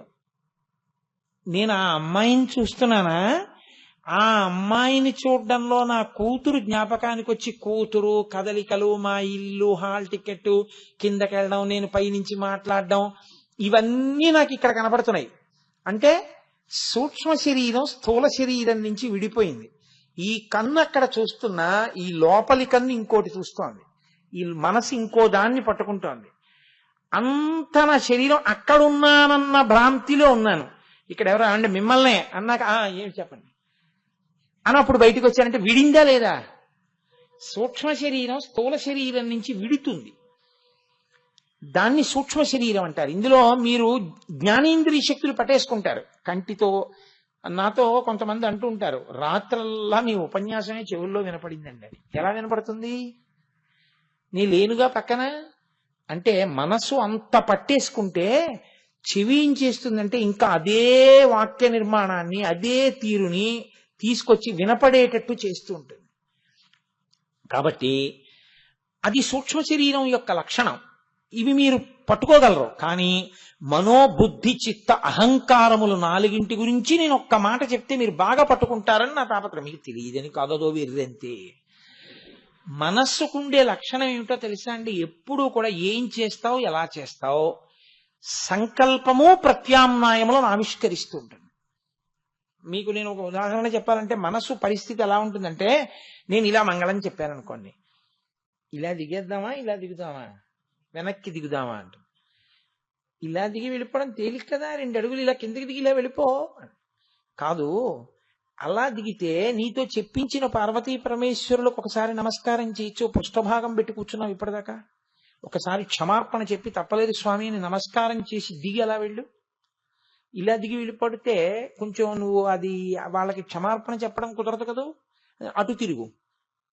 ఒక సంకల్పం చెప్తుంది. బుద్ధి ఇటు దిగిపోవడమా అటు దిగిపోవడమా నిర్ణయం చేస్తుంది. అటు దిగి తిరుగు అంటుంది. అంటే నేనేం చేస్తాను, ఇలా అంటాను. అది దిగాక ఓ నమస్కారం చెయ్యి, అప్పుడు ఇలా అంటాను. ఇప్పుడు అలా పద అంటాను. అక్కడికి వెళ్ళిన తర్వాత మనసు ఓ సారాయిని పలకరించడం బాగుండదు, పాపం మన ఎందుకు చాలా ప్రీతి ఉన్నవారు, ఏమండే అని ఎవరితో పేరు పిలుస్తాను. అంటే బుద్ధి నిశ్చయాత్మకం. ఆ పిలుస్తాను చాలు. ఇంకంతకన్నా పెద్ద ఉదాహరణ అక్కర్లా. మనసు ప్రతిపాదన ప్రత్యామ్నాయములు చెప్తుంది. బుద్ధి ఆ ప్రతిపాదన అంగీకరించాలా, ఏ ప్రత్యామ్నాయం స్వీకరించాలి నిర్ణయం చేస్తుంది. చిత్తము బుద్ధి నిర్ణయించిన దాన్ని చేసుకుంటూ వెడుతుంటుంది. తాళం తీ అందనుకోండి బుద్ధి, తాళం ఏం తీద్దామా, దాన్ని తీమందామా అంటే, ఇప్పుడు ఆ చీకట్లో సరిగ్గా కనపడదు, ఏడాది ఎందుకు వచ్చింది మనకి, గంట సేపు తిప్పడం, అక్కడి నుంచి ఇబ్బంది ఎందుకు, దానికి ఇస్తే తీస్తుంది. అందుకే కదా భార్య చిన్నది చేసుకోమన్నారు, మంచి నియమం పెట్టారు అనుకుని తాళం దిగోయ్ అని తాళం చెల్లు ఇచ్చేయడమా, నేను తీయడమా? రోజు ఈ దిక్కుమాల బుద్ధి ఎందుకు, మనం దిగలమేమో చూద్దాం, పోను ప్రయత్నం చేద్దాం, అదేగా ఏమంటుంది. అది ఇటు నిర్ణయానికి వచ్చారనుకోండి, చిత్తం ఏం చేస్తుందంటే ఇప్పుడు తాళం చెవులు పుచ్చుకోవడం, తాళం కప్ప నడం చేత్తో పుచ్చుకోవడం, ఆ కన్నం ఎక్కడుందో చూడడం, చెవి అందులో పెట్టడం, తిప్పడం, ఇవన్నీ చిత్తం చేస్తుంది. ఇప్పుడు తాళం రావట్లేదు అనుకోండి, నీ మొహం ఇచ్చా నీకు సరిగా కనపడలేదు, అది అడు తిరిగిందో తాళం చెవి పెట్టడం నీకు కుదరట్లేదు, కానీ మీ ఆవిడికి ఇచ్చేయి, దానికి ఇచ్చేయి. ఇప్పుడు మళ్ళీ మనస్సు ఒక సంకల్పాన్ని, కొన్ని ప్రత్యామ్నాయాల్ని, అప్పుడు నువ్వు తీవోయ్ తాళం కనపట్టలేదు అని బుద్ధి నిర్ణయించింది. చిత్తం ఏం చేసింది, ఈ తాళం ఇందులోంచి తీసి మా ఆవిడికి ఇస్తుంది. చిత్తము చేస్తూ ఉంటుంది. అహంకారం పని ఏమిటో తెలుసా అండి? అంతా అయిపోయిన తర్వాత చూసా తాళం బాగానే తీశాను, నేనే, నేను అహం, దాంట్లో ఉన్నదే కారం. ఎప్పుడు నేను చేశాను. అందుకే అది ఏం చేస్తుందో తెలుసా అండి? చేయలేకపోయినప్పుడు మనం అంటుంది, చేసినప్పుడు నేనంటుంది. ఏమంటే కొంచెం ఈ ఉపకారం చేసి పెడతారు ఏంటండి, మీకు ఆయన ఎవరో తెలుసు కదా, ఓ మాట చెప్తారా అండి అన్నారు అనుకోండి. నాకు ఆయన తెలియదండి, నా మాట ఏమో ఆయన వినరే అని చెప్పాలంటే మొహమాటం. ఆయన మనకి తెలియదండి అంటాడు. మనకి తెలియదండి అంటే నీకు తెలుసా అని అడిగారు, నీకు తెలుసో తెలీదో చెప్పు చాలు. అహంకారం. అక్కడ అవమానమును ఒక్కడు సర్దుకోడు, 10 మందితో కలిసి పనిచేసుకుందామని. మనకి తెలియదండి అంటాడు. మనకి తెలియదు ఏంటి? అహంకారం ఎలా ఉంటుందో తెలుసా అండి? అది ఒంటిని ఎంత పడుతుందంటే, భార్య కాఫీ తీసుకొచ్చి అక్కడ పెట్టి పేపర్ తర్వాత చదువుదురు గాని చల్లారిపోతుంది, కాఫీ తాగేయండి అంటుంది. వీడు ఇలా చదివి ఇంకొక 3 రన్స్ దగ్గర ఎలా పాడు చేశారో చూడంటాడు, అంతే, ఆ కాఫీ ఒలిగిపోతుంది. ఇప్పుడు ఆవిడ లోపల నుంచి వంపేశారా అంటుందేమో అని, ఏమో కాఫీ ఒలిగిపోయిందంటే, కాఫీ ఒలిగిపోయిందని వంపించావా? ఏమో కాఫీ వంపించాను అండవు. అలా అంటే తర్వాత పరిణామములకు సిద్ధం కాలేడు. అందుకని కాఫీ ఒలిగిపోయిందంటాడు. కాఫీ ఒలిగిపోవడం ఏంటి? కాలు జారిపోయిందండి అంటాడు. కాలు జారిపోయిందా? మరి నడిచినప్పుడు నేను నడిచానన్నావు. నేను చూసుకోలేదండి, నేను చూసుకోకుండా అరటిపండు తొక్క మీద కాలు వేయడం వల్ల ఈ కాలు జారింది అని చెప్తాడని మీరు అనుకున్నారా? కాలు జారిపోయింది అంటాడు. కాలు జారిపోవడం ఏంటి అంటే జీవుడి మీదకి రాకుండా చూసుకుంటుంటాడు. తనకి తాను కూడా ద్రోహం చేసుకునేంత స్థితిలోకి అంటుకుపోతుంది అహంకారం. అందుకే ఈ వ్యగ్రత, ఈ ఆవిష్కరణ ప్రతి మాటలో మీకు కనపడుతూ ఉంటుంది. అది అహంకారం. ఇంతకన్నా ఇప్పుడు నేను దానికి పెద్ద వివరణ అక్కర్లేదు. అక్కడ వరకు పట్టుకోండి చాలు. కాబట్టి మనోబుద్ధి చిత్త అహంకారములు జ్ఞానేంద్రియ శక్తుల్ని పట్టుకుని విడుతుంది సూక్ష్మ శరీరం. ఇది ఒకటి. స్థూల శరీరం ఈ పైది. కారణ శరీరం అని ఒకటి ఉంటుంది. అది మీకు తేలిగ్గా అర్థం అవడానికి ఇప్పటి వరకు మీరు ఏమని వినవలసి ఉంటుందంటే జీవుడు అని వినండి చాలు. జీవుడు అన్నవాడు ఏం చేస్తాడంటే ఈ రెండిటిని తొడుక్కుంటాడు. అందుకే మహాభినిష్క్రమణము అని ఓ మాట అంటారు. అప్పుడే 2 కన్నాలు వస్తాయి. మిగిలినప్పుడు 9 రంధ్రాలే చెప్తారు. వాంగ్మయంలో ఎప్పుడైనా దీనికి ఎన్ని రంధ్రాలు ఉన్నాయి అని అడిగారు అనుకోండి, 9 రంధ్రాలు ఉన్నాయంటారు. 2 ముక్కు కన్నాలు, 2 కళ్ళు కన్నాలు 4, 2 చెవులు 6, నోరు 7, మలద్వారం 8, మూత్రద్వారము 9. ఇది కాకుండా 2 రంధ్రాలు ఉంటాయి. ఒకటి జనన సమయంలో మూసేస్తాడు ఈశ్వరుడు, బొడ్డు నాభి. 11వది నువ్వు వెళ్ళిపోయేటప్పుడు తెరుచుకుని వెళ్ళిపోని ఇస్తాడు, బ్రహ్మరంధ్రం. ఇది తెరుచుకుని ఎలా వెళ్లాలో వచ్చిందనుకోండి, అది ఈశ్వరానుగ్రహం ఉంటేనే వస్తుంది. అది ఈశ్వరానుగ్రహం ఉంటే అట్నుంచి ఎడతాడు, అప్పుడు తెరుచుకుంటుంది. అందుకే బ్రహ్మరంధ్రం చిట్లిందని అంటారు. అది చిట్లకుండా వెళ్ళాడంటే పనికిమాలిన జీవితం గడిపాడు, మళ్ళీ వస్తాడని గుర్తు. అందుకని చిట్లిపోయే వరకు శ్మశానంలో ఎదురు చూస్తారు. టాప్ అని చప్పుడు చేస్తుంది, స్నానం చేసి వెళ్ళిపోండి అంటారు. వెళ్ళిపోయేటప్పుడు ఈ విడుదల బాగా తెలుస్తుంది. స్థూల శరీరంలోంచి సూక్ష్మ శరీరం ఏం చేస్తుందంటే ముందు కంటిలో శక్తిని లాగేస్తుంది, చెవిలో వినికిడి శక్తిని లాగేస్తుంది, ముక్కులో వాసన చూసే శక్తిని లాగేస్తుంది. లాగేసి మనసులోకి తీసుకుంటుంది. మనసు ఉంటుంది, తెలుసుకుంటూ ఉంటుంది. వాడు నోట్లో నీళ్లు పోస్తున్నాడు రోయ్, వీడు అరుస్తున్నాడు రోయ్, అన్నీ తెలుస్తాయి. కానీ ఇవి ప్రతిస్పందించవు. నోరు మాట్లాడదు, కన్ను ఇలా ఇలా తిరగదిహ నిలబడిపోతుంది. అంటే సూక్ష్మ శరీరంలోకి వెళ్ళింది. సూక్ష్మ శరీరం కారణ శరీరంలోకి వెళుతుంది. అంటే జీవుడు వీటిని పట్టుకుంటాడు. పట్టుకుని ఇప్పుడు వెళ్ళవలసిన మార్గం తలుపు తీయాలి. నీ పాపపుణ్యములను బట్టి ఆ తలుపు తీయడం ఉంటుంది. పరమేశ్వర భక్తుడైతే, అంత గొప్ప భక్తుడైతే ఈ స్థూల శరీరాన్ని, సూక్ష్మ శరీరాన్ని, కారణ శరీరాన్ని కూడా దాటిపోయి మహాభినిష్క్రమణం అంటారు. ఈ తలుపు తెరుచుకుని పైకి వెళ్ళిపోతాడు. ఈ తలుపు తెరుచుకుని పైకి వెళ్ళి, అది మీరు తెరిచే ప్రయత్నం చేయకూడదు, అది యోగ మార్గంలో తెరుచుకుని. అంతేగాని ఏదో పెట్టి పదలు కూడా నాకు మోక్షం వచ్చేసిందనే పిచ్చి పనులు చేయకూడదు. చూసుకోండి, కొన్ని చెప్పేటప్పుడు భయం వేస్తుంది, ఎవరికి ఎలా అర్థం అవుతూ ఉంటుందో అని. కాబట్టి అది ఊర్ధ్వముఖ చలనము చేసి మహాభినిష్క్రమణం చేస్తాడు. చేస్తే వాడు మోక్షానికి వెళ్ళిపోయాడు అని గుర్తు. కాబట్టి ఆ విడే ప్రక్రియ మృత్యువునందు బాగా తెలుస్తుంది. ప్రవేశం గురించి నేను ఇప్పుడు ఏం మాట్లాడాను. అసలు ఆ జీవుడి ప్రవేశం అనేటటువంటిది నేను మీకు చెప్తే, నేను యథార్థం చెప్తున్నాను, మీకు ఇవాళ రాత్రి నిద్ర పట్టదు కూడా. నేను యథార్థం చెప్తున్నాను. అసలు జీవుడు ప్రవేశించడం ఎలా ఉంటుంది నేను చెప్తే, నేను ఖచ్చితంగా చెప్తున్నా, ఈ సభలో ఎవ్వరికి రాత్రి నిద్ర పట్టదు. ఇంత కష్టపడి ఇందులోకి వస్తామా, అయ్య బాబోయ్ ఎంత దుర్వినియోగం చేస్తున్నామని భయపడిపోతారు. అలా ఉంటుంది. రావడం అంత కష్టం, వెళ్ళడం అంత కష్టం. ఈ 2 సాధన చేతనే దక్కించుకోవాలి. అందుకే భక్తితో ఉండు, విర్రవీగి తిరక్కో, పాడైపోతావు, దీపం ఉండగా ఇల్లు చక్క పెట్టుకో అంటుంటారు.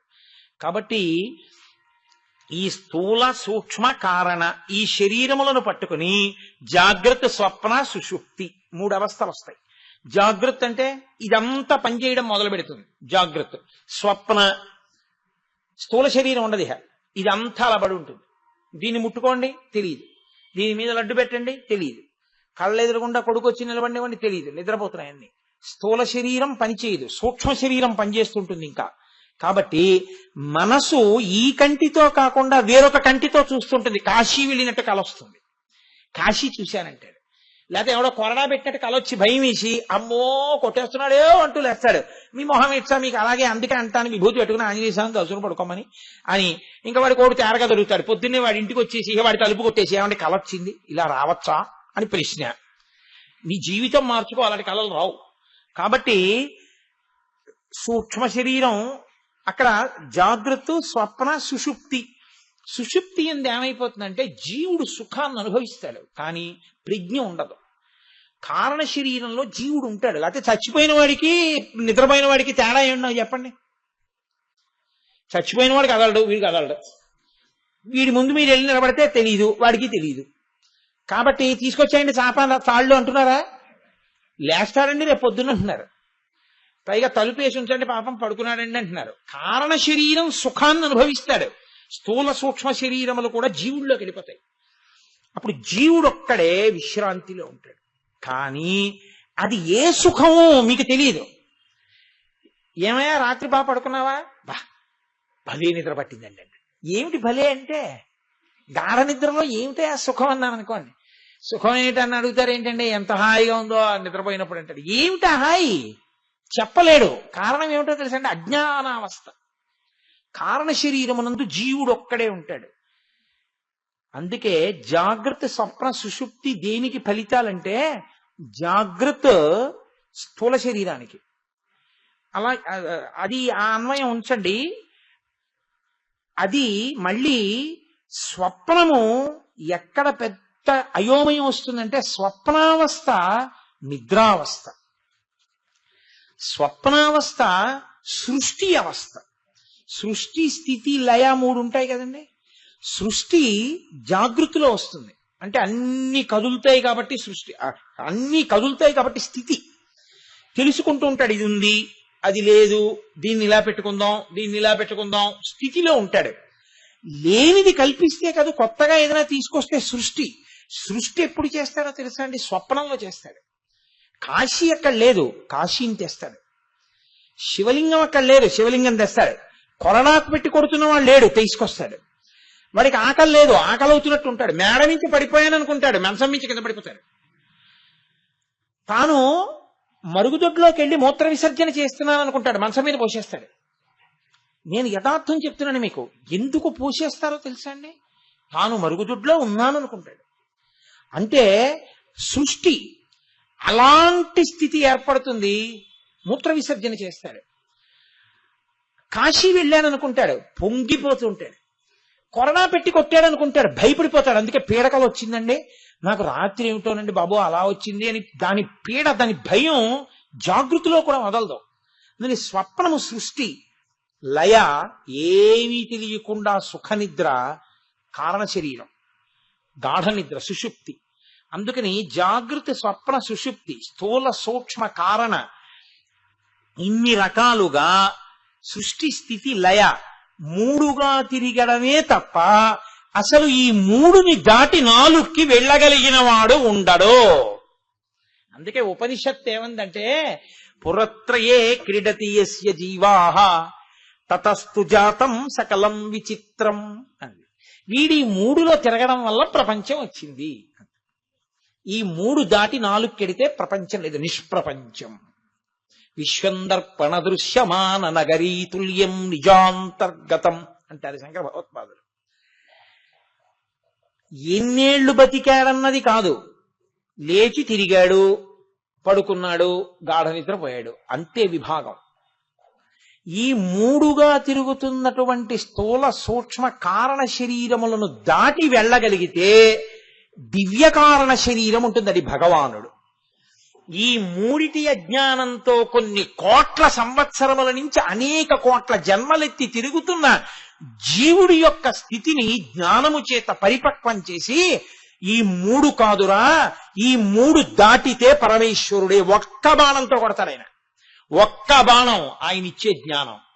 ఆయన జ్ఞానం ఇచ్చేశాడా, ఇక ఆ జ్ఞానికి అంతటా ఈశ్వరుడే.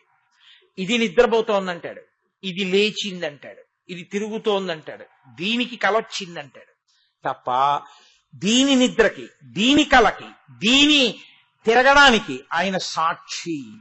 తప్ప ఆయనకి దీనితో సంగము లేదు. అది త్రిపురాసుర సంహారము. ఆ స్థితి పొందాలి అంటే కనీసం ఎప్పుడో అప్పుడు ఎక్కడో అక్కడ ఓ ఇలా ఉంటుందన్నమాట, అసలు వ్యవస్థ అన్నమాట తెలుసుకోవాలి. అసలు ఆ వేదాంత వ్యవస్థ ఎప్పుడో అప్పుడు అసలు మీకు అవగతం కాలేదనుకోండి, అంతకన్నా అన్యాయం ఇంకోటి ఉండదు. అప్పుడు ఏమవుతుందంటే ఇంకా తిరగడమే సంతోషంగా ఇదే సత్యం అనుకుని తిరుగుతుంటాడు. అందుకని ఈ 3 అవస్థలు దాటి 4వ అవస్థకి వెళ్ళగలిగితే, ఆ 4వ అవస్థ మీరు వెళ్ళగలిగినది కాదు. అది కేవలం ఆ పరమేశ్వరుడి యొక్క అనుగ్రహం ఎవరికి ఉంటుందో వాళ్ళు మాత్రమే 3 మీద ఉన్నవన్నీ దాటేస్తారు. ఇంకా జాగ్రత్త, స్వప్న, సుషుప్తి ఉండవు, స్థూల సూక్ష్మ కారణ ఉండవు, సృష్టి స్థితి లయ ఉండవు, భూత భవిష్యత్ వర్తమాన ఉండవు. త్రిపురముల మీద 3 మీద తిరిగితే త్రిపుర సుందరి మాయ తిప్పుతోంది, దాటాడు, త్రిపురాంతకుడు ఈశ్వరుడు అయ్యాడు. అహం బ్రహ్మాస్మి. ఆ స్థితిలో పరమేశ్వరుడై జ్ఞాని అయి సాక్షిగా నిలబడిపోతాడు. ఆ నిలబడగలిగినటువంటి స్థితి కోట్ల కోట్ల కోట్ల కోట్ల మందిలో ఏ ఒక్కడో పొందుతాడు.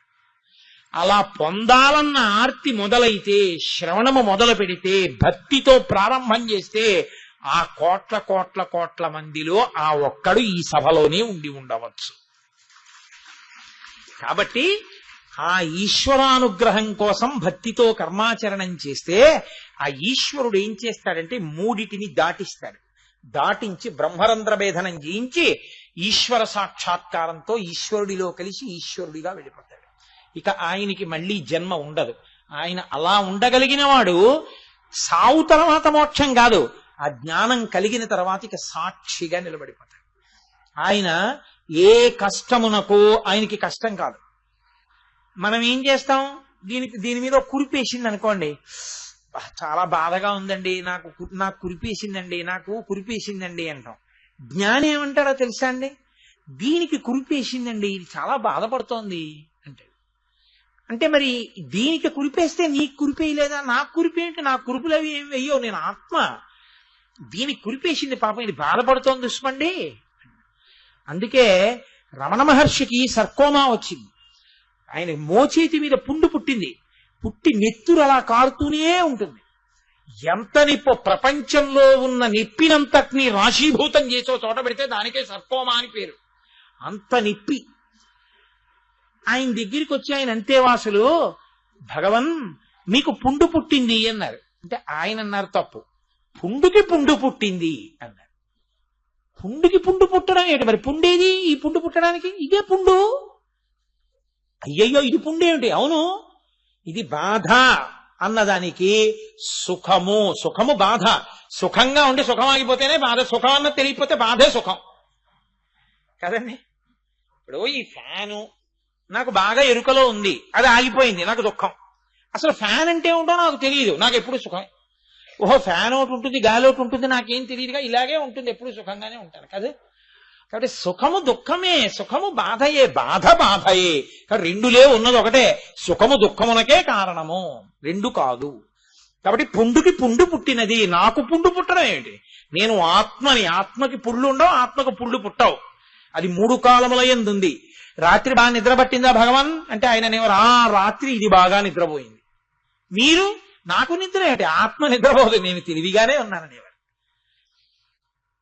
అందుకే చమత్కారం ఏమిటో తెలుసా అండి, ఎక్కడో అమెరికా సంయుక్త రాష్ట్రాల్లో ఉన్నటువంటి ఒక సముద్రపుటొడ్డున ఉన్న ఒక కుగ్రామంలో చేపలు పట్టుకునేటటువంటి 2 భార్యాభర్తలు ఎక్కడో తిరువన్నామలైలో ఉన్నటువంటి రమణ మహర్షి గురించి విని వెళ్ళి ఆయన దర్శనం చేసుకోవాలని చేపలు పట్టి అమ్మగా వచ్చినటువంటి డబ్బులో ప్రతిరోజు కొన్ని డబ్బులు ఆ పడవ పక్కన ఓ సంచి పెట్టి అందులో వేసి డబ్బు దాచుకుని చాలా సంవత్సరాలు అలా శ్రమించి వాళ్ళు ఆ డబ్బుని మార్చుకుని పాస్పోర్ట్ తెచ్చుకుని, వీసా తెచ్చుకుని, వాళ్ళు విమానం ఎక్కి భారతదేశం వచ్చి చెన్నైలో దిగి రైలెక్కి తిరువన్నామలై చేరుకుని ఆ తిరువన్నామలైలో వెతుక్కుంటూ రమణ మహర్షి ఆశ్రమానికి వెళ్ళారు. ఆయన ఇలా కూర్చుని ఉన్నారు. వాళ్ళిద్దరూ లోపలికి వస్తున్నారు. వాళ్ళకి పెద్ద ఏమి తెలుసు, సంస్కృతి సంప్రదాయాలు తెలియగా వాళ్ళు ఆయన్ని చూస్తూనే మనం కలలు కన్న భగవాన్ ఈయనే అని నమస్కారం చేశారు. ఆయన అన్నారు, పక్క వాళ్ళు చెప్పారు ఇంగ్లీష్లో, ఏమి నన్ను చూడాలని ఇంతకాలం నుంచి సముద్రంలో చేపలు పట్టి కష్టపడి డబ్బు దాచి అంత దూరం నుంచి వచ్చారుగా, నన్ను చూస్తే సంతోషంగా ఉందా అన్నారు. వాళ్ళిద్దరు తెల్లబోయారు. ఎలా తెలిసిందని. వాళ్ళు ఇప్పటి వరకు ఇండియాలో దిగాక ఎవరికి చెప్పలా, అలా కష్టపడి వచ్చామని. మరి రమణ మహర్షికి ఎలా తెలిసింది? అఖండాత్మ, అందులో ఉన్న ఆత్మ ఇందులో ఉన్న ఆత్మ ఒకటే అయినప్పుడు అందులో ఉన్నది ఇందులో తెలియకుండా ఎలా ఉంటుంది? ఈ జేబులో 10 రూపాయలు ఈ జేబులో 10 రూపాయలు ఉన్నా నాకు తెలుస్తుందా తెలీదా? ఇందులో 10 రూపాయలున్నా ఇందులో 10 రూపాయలున్నాయని. సీక్రెట్ పాకెట్లో 100 ఉన్నాయని కూడా తెలుస్తుందిగా, మీకు తెలియదు కానీ. అలా ఆత్మకు అందరిలో ఉన్న ఆత్మ ఒకటే అయినప్పుడు దాని ఆలోచనలు అన్నీ దీనికి తెలుస్తుంటాయి కదండి. అఖండము, అనంతము, ఆకాశము, ఏకము, ఆ స్థితికి చేరిపోయిన వారికి అన్నీ తెలుస్తాయి. అందుకే వారు సమస్త జీవులలో బాధలు తెలుసుకుంటారు. ఆయన ఓ రాత్రి వేళ 10 గంటలకి అకస్మాత్తుగా మల విసర్జన చేయవలసి వచ్చింది. బాగా పెద్దవారు అయిపోయారు. నిజంగా ఆయన అలా చేయవలసి వచ్చిందో లేదో అనుగ్రహించడానికో, ఓ అంతేవాసి చేయి పట్టుకుని తీసుకెళ్లి బాగా పొదలా ఉన్న చోటుకి తీసుకెళ్లారు. భగవన్ ఇక్కడ నిలబడతానన్నారు. నిలబడు. ఆయన పొదలోకి వెళ్ళారు. వెళ్ళిన తర్వాత అక్కడ చప్పుడు మొదలైంది. ఎవరో వచ్చి నాకుతున్నట్టు, నాలుకతో నాకుతున్న చప్పుడు వినపడుతోంది.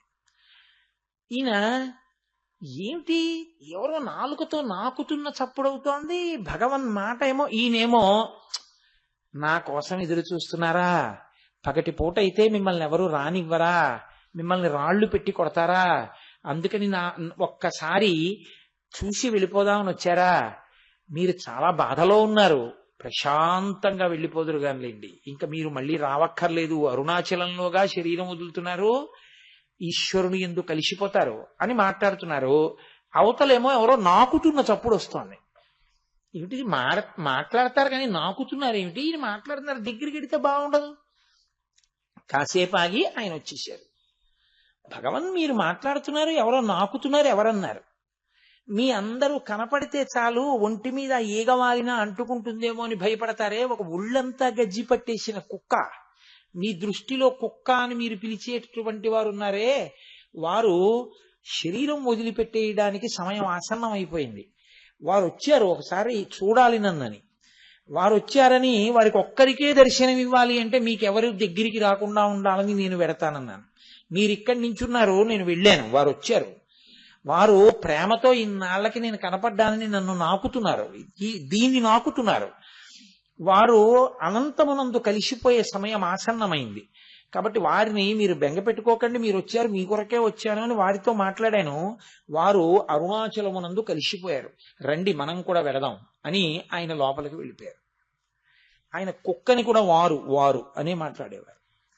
ఆయనకి ఒక కుక్క, ఒక గజ్జి కుక్క, ఒళ్ళంతా పుళ్ళు పడిపోయిన కుక్క రమణ మహర్షినంత ప్రేమిస్తోందని, ఆయన్ని చూడ్డానికి ఒక కుక్క వచ్చి అక్కడ ఉందని పొదలో, ఎవ్వరూ దగ్గర లేకుండా వెళ్లాలంటే ఒక్కటే మార్గం అని, అప్పుడు తన ఒళ్ళంతా నాకి ప్రేమతో అది శరీరం వదిలిపెట్టాలని, అది గజ్జి కుక్క మిగిలా వాళ్ళకి. అది కూడా ఈశ్వర చైతన్యమునందు అంతర్భాగం రమణ మహర్షి. అంత సాక్షిత్వమునకు వెళ్లి నిలబడగలిగినటువంటి ప్రజ్ఞకి వెడితే త్రిపురాసుర సంహారం అయిపోయిందని గుర్తు. ఆయన శివుడు, ఆయన జ్ఞాని, ఆయన సాక్షి. అద్భుతమైనటువంటి ఆ స్థితిని త్రిపురాసుర సంహార ఘట్టంగా, పైకి త్రిపురాసుర సంహారం ఒక్క పరమశివుడు మాత్రమే ఇవ్వగలిగినటువంటి మహోత్కృష్టమైన జ్ఞానము. నేను ప్రయత్నం చేయకపోయినా కాకతాళీయంగా కార్తీక సోమవారపు అసుర సంధ్య వేళ దాటాక ఈశ్వరుడు ఇవాళ త్రిపురాసుర సంహారాన్ని కూడా చెప్పించేశాడు. కాబట్టి ఆయన ఇవ్వగలిగిన అత్యద్భుత స్థితికి పురారి త్రిపురాసుర సంహారి అని ఆయనకి పేరు. అంతటి మహానుభావుడు పరమేశ్వరుడు. అంటే ఆయన పాదములు పట్టుకున్న వాళ్ళకి ఆయన ఆ స్థితి ఇస్తాడు అన్న మంగళకర వాక్యం దగ్గర ఇవాళ ఉపన్యాసం పూర్తి చేసి, రేపు అత్యద్భుతమైనటువంటి నామం వస్తుంది అనుకుంటున్నాను. బహుశా కైలాసవాసి కవచీ కఠోర